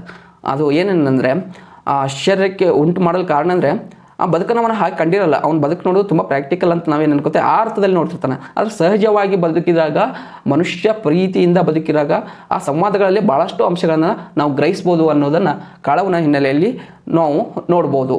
ಈ ಕಾಳವನ ಪ್ರಜ್ಞೆ ಇದೆಯಲ್ಲ ಬಹಳ ವಿಶಿಷ್ಟವಾದದ್ದು. ಯಾಕಂದರೆ ಅವಳು ಹೇಳ್ತಾಳೆ, 4 ಮಾತು ಬರ್ತಾವೆ, 4 ಮಾತು ಹೊಕ್ಕವು, ಕೂಡಿ ಬದುಕ್ರಿ ಅಂತ. ಅಂದರೆ ಒಂದು ಬದುಕಿನಲ್ಲಿ ಮಾತುಗಳು ಸಹಜ, ಆದರೆ ಆ ಮಾತುಗಳಿಗಾಗಿ ನಾವು ಕಟ್ಟಿಬಿದ್ದು ಇಡೀ ಬದುಕನ್ನು ಹಾಳು ಮಾಡ್ಕೋಬಾರ್ದು ಅನ್ನೋ ಅರ್ಥದಲ್ಲಿ ಭಾಳ ಸಹಜವಾಗಿ ಹೇಳ್ತಾಳೆ ಅವಳು. ದೊಡ್ಡದಾಗಿ ಭಾಷಣ ರೀತಿಯಾಗಿ ಅಥವಾ ಫಿಲಾಸಫಿಕಲ್ ಆಗಿ ಹೇಳಬೇಕಂತ ಹಾಗೆ ಅಲ್ಲ, ಬದುಕಿದೆ, ಸಹಜವಾಗಿ ಬದುಕುಬಿಟ್ರಿ ಅನ್ನೋ ಅರ್ಥದಲ್ಲಿ ಕಾಳವ್ವ ಹೇಳ್ತಾ ಹೋಗ್ತಾಳೆ. ಹೀಗಾಗಿ ಈ ಕಾಳವ್ವ ಮತ್ತು ಬಸಪ್ಪನಲ್ಲಿ ಒಂದು ಬಹುಮುಖವಾದ ಒಂದು ಪ್ರಪಂಚವನ್ನು ಕಾಣ್ತೀವಿ. ಆ ಬಹುಮುಖವಾದ ಪ್ರಪಂಚದಲ್ಲಿ ಏಕತೆಯ ಅಂಶ ಯಾವುದಂದರೆ ಜೀವನ, ಬದುಕು ದೊಡ್ಡದು, ಚೆಂದಾಗಿ ಬದುಕು ಅನ್ನೋ ಹಿನ್ನೆಲೆಯಲ್ಲಿ ಅವ್ರು ಹೇಳ್ತಾರೆ. ಇಲ್ಲಿ ಉಪಾಧ್ಯಾಯನ ಒಂದು ಪತ್ನಿ ಎಲಿಸನ್ ಕೂಡ ಆದ ಒಂದು ಗೊಂದಲ ಇದೆಯಲ್ಲ, ಒಂದು ಅವರ ನಡುವಿನ ಒಡಕು ಇದೆಯಲ್ಲ, ಅದನ್ನು ಮೀರಿ ಬದುಕುವುದನ್ನು ಅವನಿಗೆ ಕಾಳವ್ವ ಹೇಳಿಕೊಡ್ತಾಳೆ ಉಪಾಧ್ಯಾಯನಿಗೆ ಅನ್ನೋದು ನಮಗೆ ಬಹಳ ಮುಖ್ಯ ಆಗ್ತದೆ. ಅವನು ಕೂಡದೇ ಇರುವಾಗ ಸಹ ಅದನ್ನು ಅವಳು ಗುರುತಿಸ್ತಾಳಲ್ಲ, ಅದು ಸಹ ಭಾಳ ಮಹತ್ವದಾಗಿ ನಮ್ಗೆ ಕಂಡು ಬರ್ತದೆ. ಈ ಬಸಪ್ಪ ಮತ್ತು ಕಾಳವನ ಸಹಜ ಜೀವನ ನಮಗೆ ಬಹಳ ಬಾರಿ ಮಾದರಿ ಆಗಬೇಕಾಗ್ತದೆ. ಯಾಕಂದರೆ ಆ ಬದುಕು ಕಲಿಸಿಕೊಡೋದಿಲ್ಲ, ಆ ಬದುಕು ಕಲಿಸಿಕೊಡೋದನ್ನು ಹಾಗೆ ಸ್ವೀಕರಿಸ್ಬೇಕು, ಅದು ಯಾವುದೇ ಫಿಲ್ಟರ್ ಇಲ್ಲ. ಆ ಬದುಕು ಕಲಿಸಿಕೊಡೋದನ್ನು ಸಹಜವಾಗಿ ಸ್ವೀಕರಿಸ್ತಾ ಅವರು ಒಂದು ಉದಾತ್ತವಾದ ಬದುಕನ್ನು ತಮಗೆ ಅರಿವಿಲ್ಲದ ಹಾಗೆ ಅವರು ಬದುಕ್ತಿರ್ತಾರೆ ಅನ್ನೋದು ನಮಗೆ ಭಾಳ ಮಹತ್ವದಾಗ್ತದೆ. ಇಲ್ಲಿ ಬರುವ ಗುಲ್ಬರ್ಗ ಪ್ರದೇಶದ ಭಾಷೆ, ಅಲ್ಲಿಯ ವೈಶಿಷ್ಟ್ಯಗಳನ್ನ ಕಥೆಗಾರ ಬಹಳ ಬ್ಯೂಟಿಫುಲ್ ಆಗಿ ಇದರಲ್ಲಿ ಕಟ್ಟಿಕೊಟ್ಟಿದ್ದನ್ನು ನಾವು ಕಾಣ್ತೇವೆ. ಹೀಗಾಗಿ ಇದೊಂದು ಕಾಳವನ ಮೂಗು ಎನ್ನುವ ಒಂದು ಕತೆ ಭಾಳ ವಿಶಿಷ್ಟವಾಗಿ ಇದರಲ್ಲಿ ಬಂದಿದೆ ಅಂತ. ಇನ್ನು 3ನೇ ಕತೆ ನೋಡೋದಾದರೆ ಇತಿಹಾಸ ಚಕ್ರದ ಎದುರು ಅಂತ. ಇತಿಹಾಸ ಚಕ್ರದ ಎದುರು ಇಲ್ಲಿ ಹೇಗೆ ಕಾಳವನ ಮೂಗು ಕಥೆಯಲ್ಲಿ ದೇಶೀಯತೆ ಮತ್ತು ಶಿಷ್ಟತೆಯನ್ನು ಮುಖಾಮುಖಿಯಾಗಿಸಿದರೋ, ಇಲ್ಲಿ ಸಾಹಿತ್ಯ, ಸಂಶೋಧನೆ, ಇತಿಹಾಸ ಈ 3 ಅಂಶಗಳನ್ನು ಮುಖಾಮುಖಿಯಾಗಿಸಿ ನೋಡುವ ಒಂದು ಪ್ರಯತ್ನ ಮಾಡ್ತಾರೆ ಅಂತ. ಅಂದರೆ ಈ ಚರ್ಚೆ ಇದೆಯಲ್ಲ, ಸಾಹಿತ್ಯ ಮತ್ತು ಇತಿಹಾಸದ ಚರ್ಚೆ ಇದೆಯಲ್ಲ, ಅದು ನಮಗೆ ಭಾಳ ಮಹತ್ವದಾಗ್ತದೆ. ಅಂದರೆ ಈ ಕಥನ ಬಿಚ್ಚಿಕೊಳ್ತಾ ಹೋಗುವುದೇನೆಂದರೆ, ಒಬ್ಬ ನಾಡಿನ ಶ್ರೇಷ್ಠ ಅಥವಾ ದೊಡ್ಡ ಲೇಖಕ ಎಂದು ಕರೆಸಿಕೊಂಡಿರುವ ಬಹದ್ದೂರ್ ದೇಸಾಯಿ ಮತ್ತು ಹುಲ್ಗಪ್ಪ ಗೊಂಡರ್ ಎನ್ನುವ ವ್ಯಕ್ತಿಗಳ ನಡುವೆ ನಡೆಯುವ ಒಂದು ಚರ್ಚೆ, ಸಂವಾದ, ಒಂದು ವೈರುಧ್ಯ, ಈ ಎಲ್ಲ ಅಂಶಗಳನ್ನು ಇದರಲ್ಲಿ ಕಟ್ಟಿಕೊಡ್ತಾ ಹೋಗ್ತಾರೆ. ಅಂದರೆ ಒಬ್ಬ ನಾಡಿನ ದೊಡ್ಡ ಲೇಖಕನ ಸಣ್ಣತನ, ಈಗ ಬರೀಲಿಕ್ಕೆ ಪ್ರಾರಂಭ ಮಾಡಿದ ಲೇಖಕನ ದೊಡ್ಡತನ, ಈ 2 ಅಂಶಗಳನ್ನು ಇದರಲ್ಲಿ ಕಟ್ತಾ ಹೋಗ್ತಾರೆ. ಇದು ಯಾಕೆ ನಮಗೆ ಬಹಳ ಇಂಪಾರ್ಟೆಂಟ್ ಆಗ್ತದೆ ಕತೆ ಅಂದರೆ, ಒಂದು ಕಾದಂಬರಿ ರಚನೆ ಅನ್ನೋಲ್ಲಿ ಏನಾಗ್ತದೆ, ಐತಿಹಾಸಿಕ ಕಾದಂಬರಿ ರಚನೆ ಮಾಡುವಾಗ ನಾವು ಎಷ್ಟು ಕಲ್ಪನೆಯ ಅಂಶಗಳನ್ನು ಅದರಲ್ಲಿ ತೆಗೆದುಕೊಂಡು ಬರ್ತೇವೆ, ಎಷ್ಟು ಕಾಲ್ಪನಿಕ ಅಂಶಗಳಿಂದ ಕೆಲವೊಮ್ಮೆ ಅದನ್ನು ಓದಿದವರು ದಾರಿ ತಪ್ಪುವ ಸಾಧ್ಯತೆ ಇರ್ತದೆ. ಒಂದು ಕಥೆಯಲ್ಲಿ ರೋಚಕತೆ ಅಥವಾ ರಂಜನೆಗಾಗಿ ಏನು ಮಾಡ್ತದೆ, ವಾಸ್ತವ ಸ್ಥಿತಿಯನ್ನು ಮರೆಮಾಚಿ ಕಟ್ಟಿಕೊಡೋದಿದೆಯಲ್ಲ, ಅದು ಬಹಳ ಅಪಾಯವನ್ನು ಉಂಟು ಮಾಡ್ತದೆ ಅಂತ. ಇದರಲ್ಲಿ ಮುಖ್ಯವಾಗಿ ಕಥೆಗಾರ ಹೇಳಲಿಕ್ಕೆ ಪ್ರಯತ್ನ ಮಾಡೋದೇನೆಂದರೆ, ನೀನು 100 ಪುಟದ ಒಂದು ದೊಡ್ಡ ಐತಿಹಾಸಿಕ ಕಾದಂಬರಿಗಿಂತಲೂ 3 ಪುಟದ ಒಂದು ಶಕ್ತಿಯುತವಾದ ಆಧಾರ ಸಹಿತವಾದ ರಿಸರ್ಚ್ ಆರ್ಟಿಕಲ್ ಬಹಳ ಮುಖ್ಯವಾಗ್ತದೆ ಅನ್ನೋದನ್ನು ಈ ಒಂದು ಕಥೆಯಲ್ಲಿ ಅವರು ಹೇಳ್ತಾರೆ. ಅಂದರೆ ನಾಡಿನ ಬಹುದೊಡ್ಡ ಲೇಖಕ ಅಂತ ಕರೆಸಿಕೊಂಡಿರುವ ಬಹದ್ದೂರ್ ದೇಸಾಯಿ ಒಬ್ಬ ಮಹಾರಾಜನ ಕುರಿತು ಒಂದು ಕಥೆಯನ್ನು ಬರೀಲಿಕ್ಕೆ ಪ್ರಯತ್ನ ಮಾಡ್ತಾನೆ, ಕಾದಂಬರಿಯನ್ನು ಬರೀಲಿಕ್ಕೆ ಪ್ರಯತ್ನ ಮಾಡ್ತಾನೆ. ಆ ಬರೀಲಿಕ್ಕೆ ಪ್ರಯತ್ನ ಮಾಡಿದಾಗ ಇನ್ನೊಂದು ಪಾತ್ರ, ಹುಲ್ಗಪ್ಪ ಗೊಂಡರ ಪಾತ್ರ ಏನಿದೆಯಲ್ಲ, ಅವರು ಬರೆಯೋ ಒಂದು ಲೇಖನ ಆ ದೊಡ್ಡ ಲೇಖಕನ ಹೇಗೆ ಡಿಸ್ಟರ್ಬ್ ಮಾಡ್ತದೆ ಅಂತೇಳಿ ಅದನ್ನು ಇವರು ಬಹಳ ಚೆನ್ನಾಗಿ ಇದರಲ್ಲಿ ಕಟ್ಟಿ ಕೊಟ್ಟಿದ್ದಾರೆ. ಅಂದರೆ ಒಂದು ಗಟ್ಟಿ ಲೇಖನಕ್ಕಿರುವ ಶಕ್ತಿಯನ್ನು ಇದರಲ್ಲಿ ಹೇಳ್ತಾ ಹೋಗ್ತಾರೆ. ಆ ಗಟ್ಟಿ ಲೇಖನ ಮಾಡುವ ಪರಿಣಾಮ ಇದೆಯಲ್ಲ, ಆ ಪರಿಣಾಮದಿಂದ ಆತಂಕಕ್ಕೊಳಗಾಗುವ ದೊಡ್ಡ ಲೇಖಕ ಹೇಗೆ ಒಬ್ಬ ಹೊಸ ಬರಹಗಾರನ ಮೇಲೆ ಅಥವಾ ಹೊಸ ಸಂಶೋಧಕನ ಮೇಲೆ ಹೇಗೆ ಒತ್ತಡ ಹೇರ್ತಾನನ್ನೋ ಒಂದು ಪ್ರಸಂಗ ಇದೆಯಲ್ಲ, ಆ ಪ್ರಸಂಗ ನಮ್ಮ ನಡುವೆ, ನಮ್ಮ ಸಮಾಜದ ನಡುವೆ ಇರುವ ಹಲವು ವೈವಿಧ್ಯಮಯವಾದ ಫ್ಯೂಡಲ್ ಮನಸ್ಥಿತಿಗಳನ್ನು ಪರಿಚಯ ಮಾಡಿಕೊಡ್ತಾವೆ. ಎಷ್ಟು ರೀತಿಯಾದ ಇಲ್ಲಿ ಫ್ಯೂಡಲ್ ಮನಸ್ಥಿತಿಗಳು ನಮ್ಮ ನಡುವೆ ಇವೆ ಅನ್ನೋದನ್ನು ಪರಿಚಯ ಮಾಡಿ ಕೊಡ್ತಾರೆ. ಹೀಗಾಗಿ ಇದರಲ್ಲಿ DR ನಾಗರಾಜ್ ಅವರ ಪಾತ್ರ ಸಹ ಬರ್ತದೆ. ವಿಸ್ಮೃತಿಯ ಒಂದು ಚರ್ಚೆ ಇದೆಯಲ್ಲ, ಅದು ಸಹ ಬರ್ತದೆ. ನಾನು ಆಗಲೇ ಹೇಳ್ದಂಗೆ ಭಾಳಷ್ಟು ಪಾತ್ರಗಳನ್ನು, ಈ ರೀತಿ ಪಾತ್ರಗಳನ್ನು ಕಥೆಗಾರ ಬಳಸ್ಕೊಂಡಿದ್ದನ್ನು ನಾವು ನೋಡ್ತೀವಿ. ನೇರವಾಗಿ ಒಂದು ಪಾತ್ರ ಬರ್ತದೆ, ಒಬ್ಬ ವ್ಯಕ್ತಿ ಬರ್ತಾರೆ, ಅದು ನಮಗೆ ಸಡನ್ನಾಗಿ ಹೌದಲ್ಲ ಇದು ಬಹಳ ನಿಜ, ಈ ಕಥನ ನಡೆಯುವಾಗ ಅದು ಬಂದ ತಕ್ಷಣ ತುಂಬ ರಿಯಾಲಿಟಿ ಹತ್ತಿರವಾಗಿ ಅದನ್ನು ಬಹಳ ಆಪ್ತವಾಗಿ ಓದಿಸ್ಕೊಂಡು ಹೋಗಲು ಇಂಥ ಪಾತ್ರಗಳು ಸಹ ನಮಗೆ ಕಾರಣ ಆಗ್ತವೆ ಅನ್ನೋದನ್ನು ನಾವಿಲ್ಲಿ ನೋಡ್ತೇವೆ. ಈ ಇತಿಹಾಸ ಚಕ್ರ ಇದೆಯಲ್ಲ, ಇತಿಹಾಸ ಚಕ್ರದ ಎದುರು ಅನ್ನೋ ಅರ್ಥ ನಾವಿಲ್ಲಿ ಎರಡು ಅರ್ಥದಲ್ಲಿ ಗ್ರಹಿಸಬೇಕು. ಒಂದು, ಆ ಕಾದಂಬರಿ ರಚನೆ ಮಾಡುವಾಗ ರಂಜನೆಗೋಸ್ಕರ ಏನೇನೋ ಸೇರಿಸಿದಾಗ ಅದು ಏನಾಗ್ತದೆ, ಬಹಳ ದಿನ ನಿಲ್ಲುವುದಿಲ್ಲ. ಸತ್ಯ ಕೆಲವು ದಿನಕ್ಕೆ ಗೊತ್ತಾಗ್ತದೆ. ಒಂದು ಪರ್ಟಿಕ್ಯುಲರ್ ಆಗಿ ಒಂದು ಗಟ್ಟಿಯಾದ ಲೇಖನ, ಆಧಾರ ಸಹಿತವಾದ ಲೇಖನ, ಒಂದು ಲಾಜಿಕ್ ಯುಕ್ತವಾದ ಲೇಖನ ಬಂದಾಗ ಗೊತ್ತಾಗ್ತದೆ. ಹೀಗಾಗಿ ಅದು ಒಂದು ಎಷ್ಟೇ ಶ್ರೇಷ್ಠ ಕಾದಂಬರಿ ಆದರೂ ನಿಜವಾದ ವಾಸ್ತವದ ಅಂಶ ಒಳಗೊಂಡ ಲೇಖನದ ಮುಂದೆ ಬಿದ್ದು ಹೋಗ್ತದೆ. ಅದೇ ರೀತಿಯಾಗಿ ಇನ್ನೊಂದು ಇಲ್ಲಿ ಇತಿಹಾಸ ಚಕ್ರದ ಎದುರು ಅಂತ ನೋಡುವಾಗ ಒಂದು ಬಹದ್ದೂರ್ ದೇಸಾಯಿ ಇದನ್ನು, ಆ ಬಹದ್ದೂರ್ ದೇಸಾಯಿ ಅನ್ನೋ ಲೇಖಕ ಕೊನೆಗೆ ಆ ಕಾದಂಬರಿಯನ್ನು ಬರೆದು ಬಿಡ್ತಾನೆ. ಯಾಕೆ ಅಂದರೆ ಅವನಲ್ಲಿ ಬದಲಾವಣೆ ಉಂಟು ಮಾಡ್ತದೆ. ಆ ಬದಲಾವಣೆ ಏನಿದೆಯಲ್ಲ, ಆ ಬದಲಾವಣೆ ಒಂದು ಶ್ರೇಷ್ಠ ಲೇಖನದ ಒಂದು ಶಕ್ತಿಯನ್ನು ತೋರಿಸ್ತದೆ.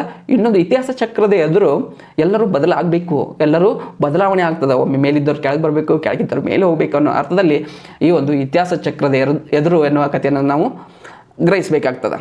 ಅಂದರೆ ಈ ಒಂದು ಕಥೆ ಇದೆಯಲ್ಲ, ಇದನ್ನು ಒಂದು ದೃಷ್ಟಿಕೋನದಿಂದ ಮಾತ್ರ ನೋಡಲು ಸಾಧ್ಯ ಇಲ್ಲ. ಇದನ್ನು ಓದ್ತಾ ಹೋದಾಗ ಇತಿಹಾಸದ ಬಗ್ಗೆ, ಸಾಹಿತ್ಯದ ಬಗ್ಗೆ, ಸಂಶೋಧನೆ ಬಗ್ಗೆ, ನಾಡಿನ ಚರಿತ್ರೆ ಬಗ್ಗೆ, ಹೀಗೆ ಬಹಳ ಅಂಶಗಳನ್ನು ನೀವು ಒಂದು ಕಥೆಯಲ್ಲಿ ಕಥೆಗಾರ ತಂದಿದ್ದನ್ನು ನೋಡ್ತೇವೆ. ಹೀಗಾಗಿ ಇದನ್ನು ಬಹುಮುಖಿಯ ನೆಲೆಯಲ್ಲಿ ನಾವು ನೋಡಿದಾಗ ಬೇರೆ ಬೇರೆ ಪ್ರಶ್ನೆಗಳಿಗೆ ಉತ್ತರಗಳು ಈ ಒಂದು ಕಥೆಯಲ್ಲಿ ದೊರಕ್ತಾವೆ ಅನ್ನೋದನ್ನು ನಾವು ಗಮನಿಸಬೇಕಾಗ್ತದೆ.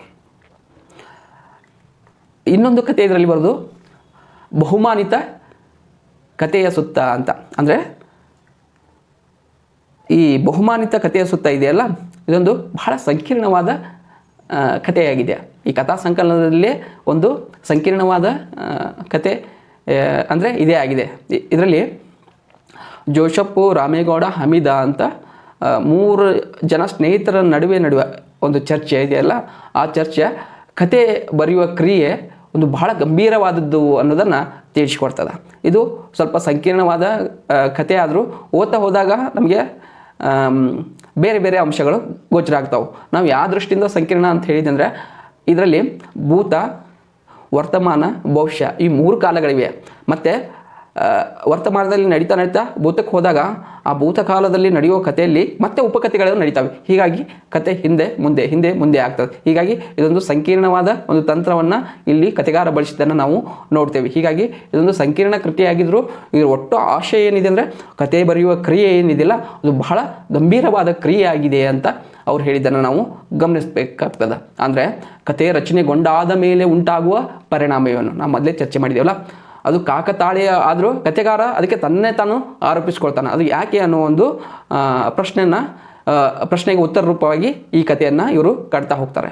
ಇಲ್ಲಿ ಹುಲಿ ಮತ್ತು ಪಾರಿವಾಳ ಎನ್ನುವ ಒಂದು ಕತೆ ಬರೆದ ಜೋಸೆಫ್ ಅದು ಮುಂದೆ ಅದರ ಪರಿಣಾಮಗಳು ಏನಾದವು ಅನ್ನೋದನ್ನು ಇದರಲ್ಲಿ ಚರ್ಚೆ ಮಾಡ್ತಾ ಹೋಗ್ತಾನೆ.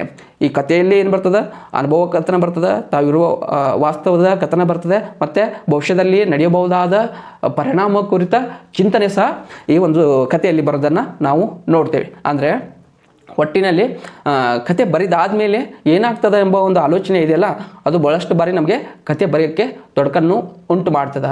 ಅಥವಾ ತಾವು ಕತೆ ಬರೆದಾದ ಮೇಲೆ ಅದೇ ರೀತಿ ಘಟನೆ ನಡೆದರೆ ಅದು ಕತೆಗಾರನ ಮೇಲೆ ಏನನ್ನ ಪರಿಣಾಮ ಬೀರ್ತದೆ ಅನ್ನೋದನ್ನು ಇದು ಚರ್ಚಿಸ್ತಾ ಹೋಗ್ತಾರೆ. ಒಟ್ಟು ಈ ಕಥೆಯಲ್ಲಿ ಏನು ಹೇಳಲಿಕ್ಕೆ ಪ್ರಯತ್ನ ಮಾಡ್ತಾರೆ ಅಂದರೆ, ಕತೆ ಬರೆಯುವ ಕ್ರಿಯೆ ಏನಿದಿಲ್ಲ ಭಾಳ ಒಂದು ಗಂಭೀರವಾದ ಪ್ರಕ್ರಿಯೆ ಆಗಿದೆ ಅಂತ ನಾವು ನೋಡ್ತಾ ಹೋಗ್ತೇವೆ. ಯಾಕೆಂದರೆ ಒಬ್ಬ ಕತೆಗಾರ ಕತೆನ ಕಟ್ಟುತ್ತಾ ಹೋದರೆ ಓದುಗ ಅದನ್ನು ಬಿಚ್ಕೊಳ್ತಾ ಹೋಗ್ತಾನೆ.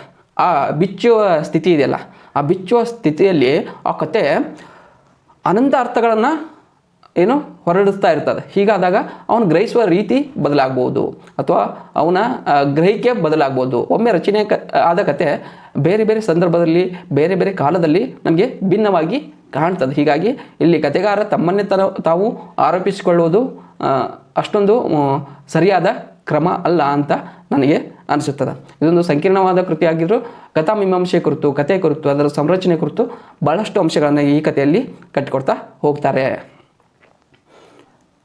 ಇನ್ನೊಂದು ಕತೆ ಇದರಲ್ಲಿ ಇವ ನಮ್ಮವ ಎಂದೆನಿಸಯ್ಯ ಎನ್ನುವ ಕಥೆಯಾಗಿದೆ.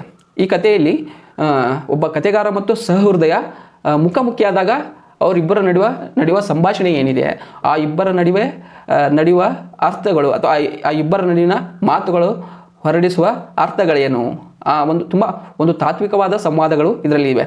ಜಾತಿ, ಧರ್ಮ, ಆಧ್ಯಾತ್ಮಿಕತೆ, ಬದುಕು, ಪ್ರದೇಶ, ಈ ರೀತಿಯಾದ ಬಹಳಷ್ಟು ಅಂಶಗಳನ್ನು ಇದರಲ್ಲಿ ಚರ್ಚಿಸ್ತಾ ಹೋಗ್ತಾರೆ ಅಂತ. ಅಂದರೆ ಓದುಗ ಮತ್ತು ಕಥೆ ಬರೆದವ ಮುಖಾಮುಖಿ ಆದಾಗ ಇಲ್ಲಿ ಒಂದು ಫಾಲ್ಸ್ ಸರ್ಟಿಫಿಕೇಟ್ ಅನ್ನೋ ಹಿನ್ನೆಲೆಯಲ್ಲಿ ಇವರಿಬ್ಬರದ ಮುಖಾಮುಖಿ ಆಗ್ತದೆ. ಆ ಮುಖಾಮುಖಿ ಆದಾಗ ಏನೇನು ಜರುಗ್ತದೆ, ಅವರಿಬ್ಬರ ನಡುವೆ ಆತ್ಮೀಯತೆ ಹೇಗೆ ಬೆಳೀತೈತೆ ಅನ್ನೋದನ್ನು ಈ ಕಥೆಯಲ್ಲಿ ಕಟ್ಟಿಕೊಡ್ತಾ ಹೋಗ್ತಾರೆ.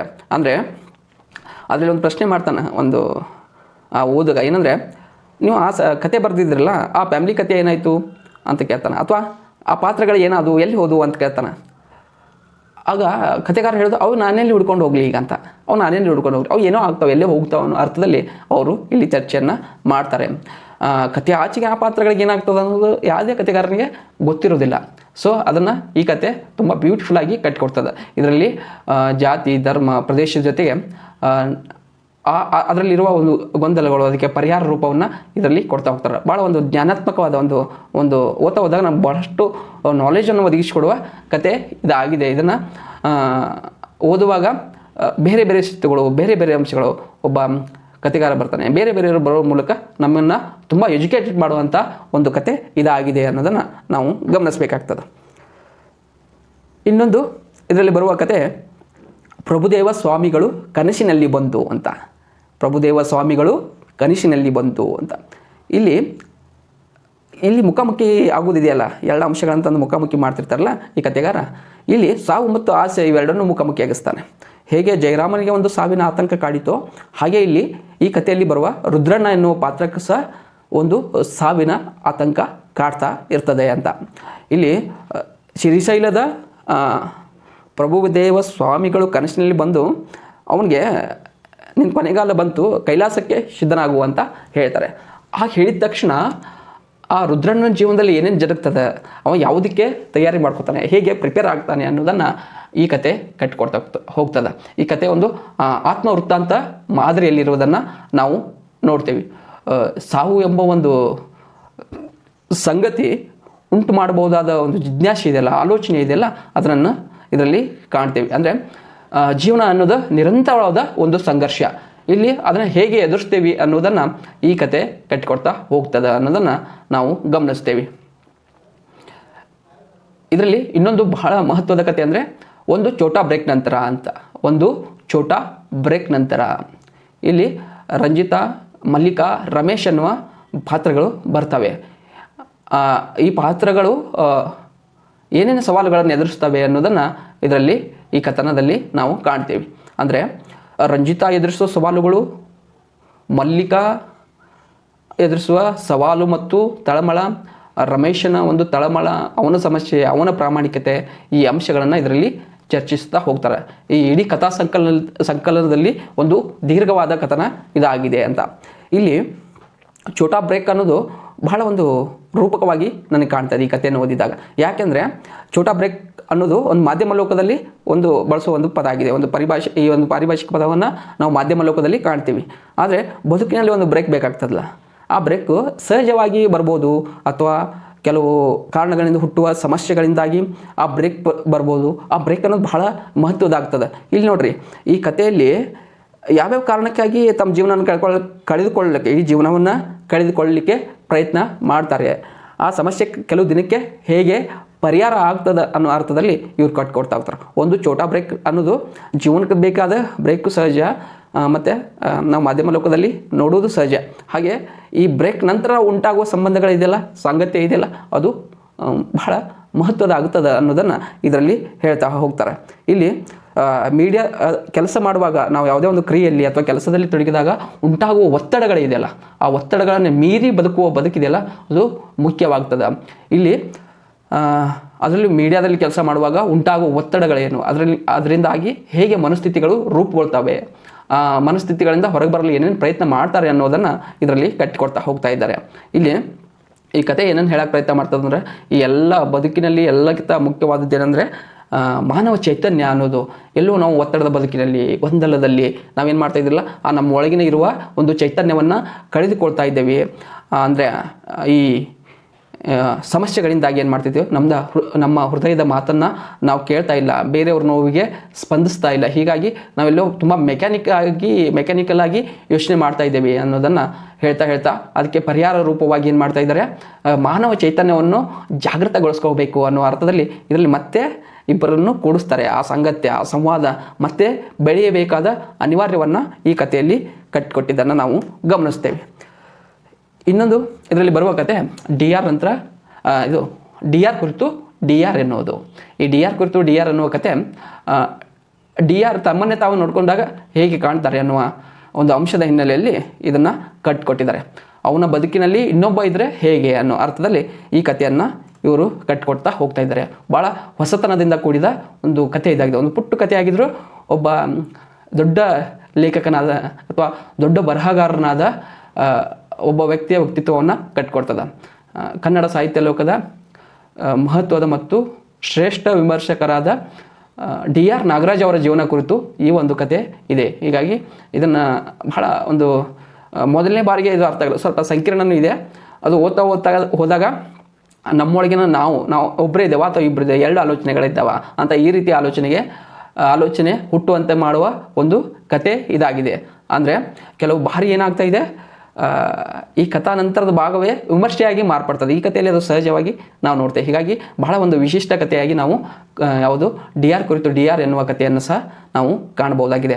ಹೀಗೆ ಈ 8 ಕಥೆಗಳಲ್ಲಿ ಅವ್ರು ಏನು ಮಾಡ್ತಾ ಇದ್ದಾರೆ ಅಂದರೆ ವಸ್ತು, ಕಥೆ, ಕಥಾ ಮೀಮಾಂಸೆ ಮತ್ತು ಬದುಕಿಗೆ ಬೇಕಾದ ಚೈತನ್ಯವನ್ನು, ಈ ಎಲ್ಲ ಅಂಶಗಳನ್ನು ಒಂದು ಕ್ರೋಢೀಕರಿಸಿ ಒಂದು ಕಥನವನ್ನು ಕಟ್ಟಿಕೊಡ್ತಾ ಹೋಗಿದ್ದನ್ನು ನಾವು ಇಲ್ಲಿ ನೋಡ್ತೇವೆ.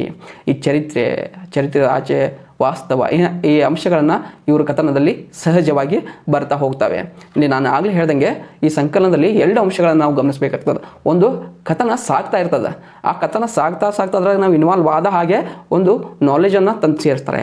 ಒಂದು ಮಹತ್ವದ, ಬಹಳ ಗಂಭೀರವಾದ, ನಮ್ಮ ಬದುಕಿಗೆ ಬೇಕಾದ ಸಮಕಾಲೀನಿಗೆ ಸಂಬಂಧಿಸಿದ ಅಂಶವನ್ನು ತಂದು ನಮಗೆ ಸೇರಿಸ್ತಾರೆ. ಆ ಕಲೆಯ ಮೂಲಕ ಒಂದು ನಾಲೆಜನ್ನು ಕೊಡುವುದಿದೆಯಲ್ಲ, ಅದು ಕೆಲವು ಕಥೆಗಾರರಿಗೆ, ಕೆಲವು ಲೇಖಕರಿಗೆ ಮಾತ್ರ ಗೊತ್ತಾಗ್ತದೆ. ಆ ಕಲೆಗಾರಿಕೆಯಲ್ಲಿ ಮಾಗಿದ ಪ್ರತಿಭೆಗಳಿಗೆ ಮಾತ್ರ ಇಂಥ ಅಂಶಗಳನ್ನು ತಂದು ಸೇರಲಿಕ್ಕೆ ಸಾಧ್ಯ ಆಗ್ತದೆ. ಹೀಗಾಗಿ ಈ ಕಥನವನ್ನು ಓದ್ತಾ ಹೋದಾಗ, ಈ ಕಥೆಗಳನ್ನು ಓದ್ತಾ ಹೋದಾಗ ನಾವು ಒಂದು ರಂಜನೆ ಜೊತೆಗೇ ಬಹಳಷ್ಟು ಜ್ಞಾನವನ್ನು ಸಹ ಪಡಿಬಹುದಾಗಿದೆ ಅಂತ. ಇಲ್ಲಿ ಇನ್ನೊಂದೇನೆಂದರೆ, ಈ ನಟರಾಜ್ ಹುಡಿಯಾರ್ ಅವರು ಈ ಸಮಕಾಲೀನ ಸೂಕ್ಷ್ಮಗಳಿಗೆ ಸ್ಪಂದಿಸುವ ರೀತಿ ಇದೆಯಲ್ಲ, ಆ ಸ್ಪಂದಿಸುವ ರೀತಿಯಲ್ಲಿ ಏನಿದೆ, ಒಂದು ಬದುಕಿಗೆ ಆತ್ಮವಿಶ್ವಾಸವನ್ನು ನೀಡ್ತಾ ಇರ್ತಾರೆ. ಭಾಳ ಸೂಕ್ಷ್ಮಗಳನ್ನು ಹೇಳ್ತಾ ಈ ಬದುಕಂದರೆ ಹೀಗೆ ಅನ್ನೋ ಒಂದು ಮಾರ್ಗದರ್ಶಿ ರೂಪದ ಅಂಶಗಳನ್ನು ತಮ್ಮ ಕಥೆಯಲ್ಲಿ ತರ್ತಾ ಹೋಗ್ತಾರೆ ಅನ್ನೋದನ್ನು ನಾವು ಗಮನಿಸಬೇಕಾಗ್ತದೆ.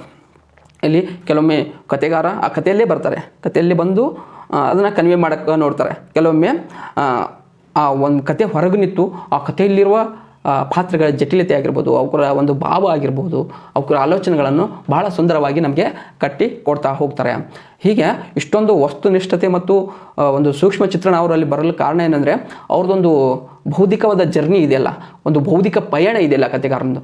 ಬೇರೆ ಬೇರೆ ಓದು, ಅವರ ಸಮಾಜವನ್ನು ಗ್ರಹಿಸುವ ರೀತಿ, ಅನಂತರ ಅವರು ಸಮಾಜದೊಂದಿಗೆ ಒಡನಾಡಿದ ರೀತಿ, ಅವರ ಪಾಲ್ಗೊಂಡ ಚಳವಳಿಗಳು, ಅವರಿಗೆ ಸಿಕ್ಕ ಗುರುಗಳು, ಇವರೆಲ್ಲ ಸೇರಿ ಅವರಲ್ಲಿ ಒಂದು ಆ ಬೌದ್ಧಿಕತೆ ಅನ್ನೋದು ಏನು ಅಮೂರ್ತವಾಗಿ ತಮ್ಮಲ್ಲಿ ಸೇರಿಕೊಂಡಿದೆಯಲ್ಲ, ಆ ಎಲ್ಲ ಅಮೂರ್ತತೆಯನ್ನು ಈ ಕಥೆಗಳ ಮೂಲಕ ನಮ್ಮ ಮೂರ್ತವಾಗಿ ಅವರು ಕಟ್ಟಿಕೊಡ್ತಾ ಹೋಗ್ತಾರೆ. ಹೀಗಾಗಿ ಇವು ಒಂದು ಭಾಳ ಶಕ್ತಿಯುತವಾದ ಕಥೆಯಾಗಿ ನಮಗೆ ಕಂಡು ಬರ್ತವೆ ಅನ್ನೋದನ್ನು ನಾವು ಗಮನಿಸಬೇಕಾಗ್ತದೆ.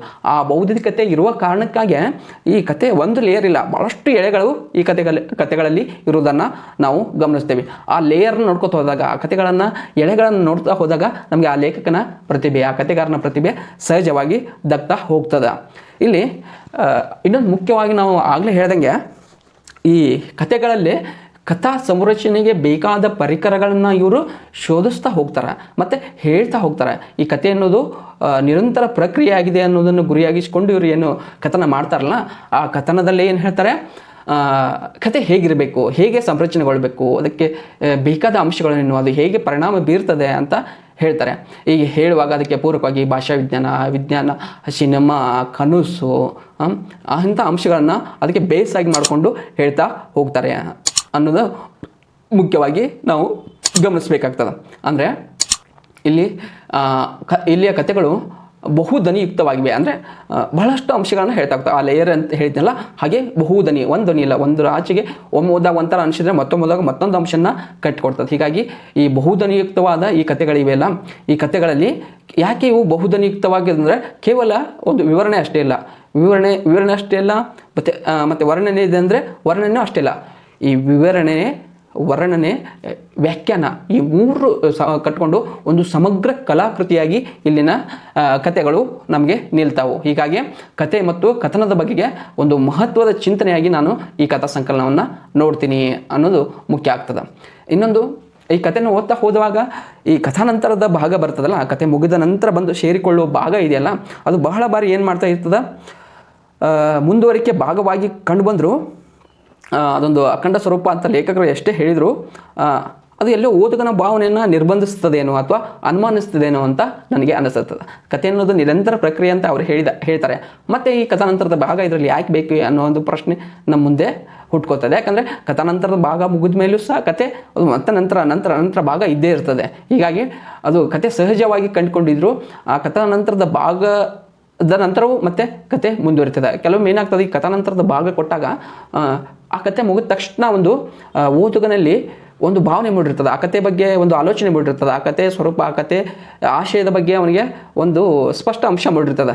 ಅದು ಮುಗಿದು ಮತ್ತೆ ಕಥಾನಂತರದ ಭಾಗ ಓದಿದಾಗ ಏನಾಗಿಬಿಡ್ತದೆ, ಹೌದಲ್ಲ ನಾ ಹೀಗೆ ಅಂದ್ಕೊಂಡಿದ್ದಿಲ್ಲ, ಇದು ಹೀಗಾಯ್ತಲ್ಲ ಅನ್ನೋ ಆಲೋಚನೆ ಅವನನ್ನು ಏನು ಮಾಡ್ತದೆ, ಆ ಓದುಗನ ಆಲೋಚನೆಯನ್ನು ಕೆಲವೊಮ್ಮೆ ನಿರ್ಬಂಧಿಸ್ತದೆ. ಅವಾಗ ಓದಿದಾಗ ನಾ ಹಿಂಗೆ ಅಂದ್ಕೊಂಡಿಲ್ಲ ಅಂತ ತನ್ನನ್ನೇ ತಾನು ಅನುಮಾನಿಸಿಕೊಳ್ಳುವ ಹಾಗೆ ಇದು ಮಾಡುವ ಸಾಧ್ಯತೆಗಳಿವೆ ಅಂತ ನನಗೆ ಅನ್ನಿಸ್ತದೆ. ಹಾಗಾಗಿ ಕಥಾನಂತರದ ಭಾಗ ಎಷ್ಟು ಅವಶ್ಯಕ ಅನ್ನುವ ಚರ್ಚೆ ಇನ್ನು ಮುಂದೆ ನಡೆಯಬೇಕಾದದ್ದು ಅವಶ್ಯವಾಗಿದೆ ಅಂತ. ಹೀಗೆ ನೋಡ್ತಾ ಹೋದಾಗ ಇನ್ನೊಂದು ಬಹಳ ಮುಖ್ಯ ಅಂಶ ಅಂದರೆ ಈ ಕಥಾ ಸಂಕಲನ ಓದುವಾಗ ನಾನು ಆಗಲೇ ಹೇಳ್ದಂಗೆ ಬಹುಮುಖ್ಯ ಅಂಶಗಳು ಇದರಲ್ಲಿವೆ. ಹೀಗಾಗಿ ಕತೆ ಕುರಿತು ಅಧ್ಯಯನ ಮಾಡಬೇಕು ಅನ್ನೋರಿಗೆ ಅಥವಾ ಕತೆ ಕುರಿತು ವಿಮರ್ಶೆ ಮಾಡಬೇಕನ್ನೋರಿಗೆ ಇದೊಂದು ಬಹುಮುಖ್ಯವಾದ ಒಂದು ಆಕರ ಕೃತಿಯಾಗಿ ನಾನು ಗ್ರಹಿಸ್ತೀನಿ. ಯಾರಾದರೂ ಕಥೆಯಲ್ಲಿ ಅಧ್ಯಯನ ಮಾಡೋರು ಅಥವಾ ಕತೆ ಬಗ್ಗೆ ಆಳವಾಗಿ ತಿಳಿದುಕೊಳ್ಬೇಕನ್ನೋರು ಈ ಕಥಾ ಸಂಕಲನ ಓದ್ಬೋದು. ಹಾಗೆ ಹೊಸದಾಗಿ ಕತೆ ಬರೆಯೋರಿಗೆ, ಏನು ಯುವ ಕಥೆಗಾರರಿದ್ದಾರಲ್ಲ, ಒಂದು ಕತೆ ಫಾರ್ಮ್ ಹೇಗಿರಬೇಕು, ಕತೆ ಒಳಗೊಂಡಿರುವ ಮಹತ್ವದ ಅಂಶಗಳು ಯಾವುವು ಅನ್ನೋದನ್ನು ಸಹ ನಾವು ಗ್ರಹಿಸಲಿಕ್ಕೆ ಈ ಒಂದು ಸಂಕಲನವನ್ನು ಗಮನಿಸಬೇಕಾಗಿದೆ. ಅಷ್ಟೇ ಅಲ್ಲದೆ ಬರೀ ಶಾಸ್ತ್ರದೃಷ್ಟಿಯಿಂದಲ್ಲದೆ ಒಂದು ಕಥೆಯನ್ನು ಓದ್ತಾ ಆನಂದ ಅನುಭವಿಸ್ಬೇಕನ್ನೋರಿಗೆ, ಒಂದು ರೋಚಕತೆ ಅನುಭವಿಸ್ಬೇಕಂದವ್ರಿಗೆ ಸಹ ಇದರಲ್ಲಿ ರಸದ ಔತಣ ಇದೆ ಅನ್ನೋದನ್ನು ನಾನು ಹೇಳಲಿಕ್ಕೆ ಇಷ್ಟಪಡ್ತೀನಿ. ಇನ್ನೊಂದು, ನಾನು ಈ ಕೃತಿಯನ್ನು ಓದಿದಾಗ ಗ್ರಹಿಸಿದ ಅಥವಾ ನನ್ನ ಓದಿಗೆ ದಕ್ಕಿದ ಅಂಶಗಳನ್ನು ನಿಮ್ಮೊಂದಿಗೆ ಹಂಚಿಕೊಂಡಿದ್ದೇನೆ. ಇಲ್ಲಿವರೆಗೆ ವಿಡಿಯೋ ನೋಡಿದ, ಕೇಳಿಸಿಕೊಂಡ ತಮಗೆ ಅನಂತ ಧನ್ಯವಾದಗಳು. ಹೀಗೆ ನೋಡ್ತಾ ಇರಿ. ನಮ್ಮನ್ನು ಬೆಂಬಲಿಸಲು ಸಬ್ಸ್ಕ್ರೈಬ್ ಮಾಡಿ, ಲೈಕ್ ಮಾಡಿ ಮತ್ತು ಶೇರ್ ಮಾಡಿ. ಮುಂದಿನ ವಿಡಿಯೋದೊಂದಿಗೆ ಮತ್ತೊಮ್ಮೆ ಸಿಗುತ್ತೇನೆ. ನಮಸ್ಕಾರಗಳು.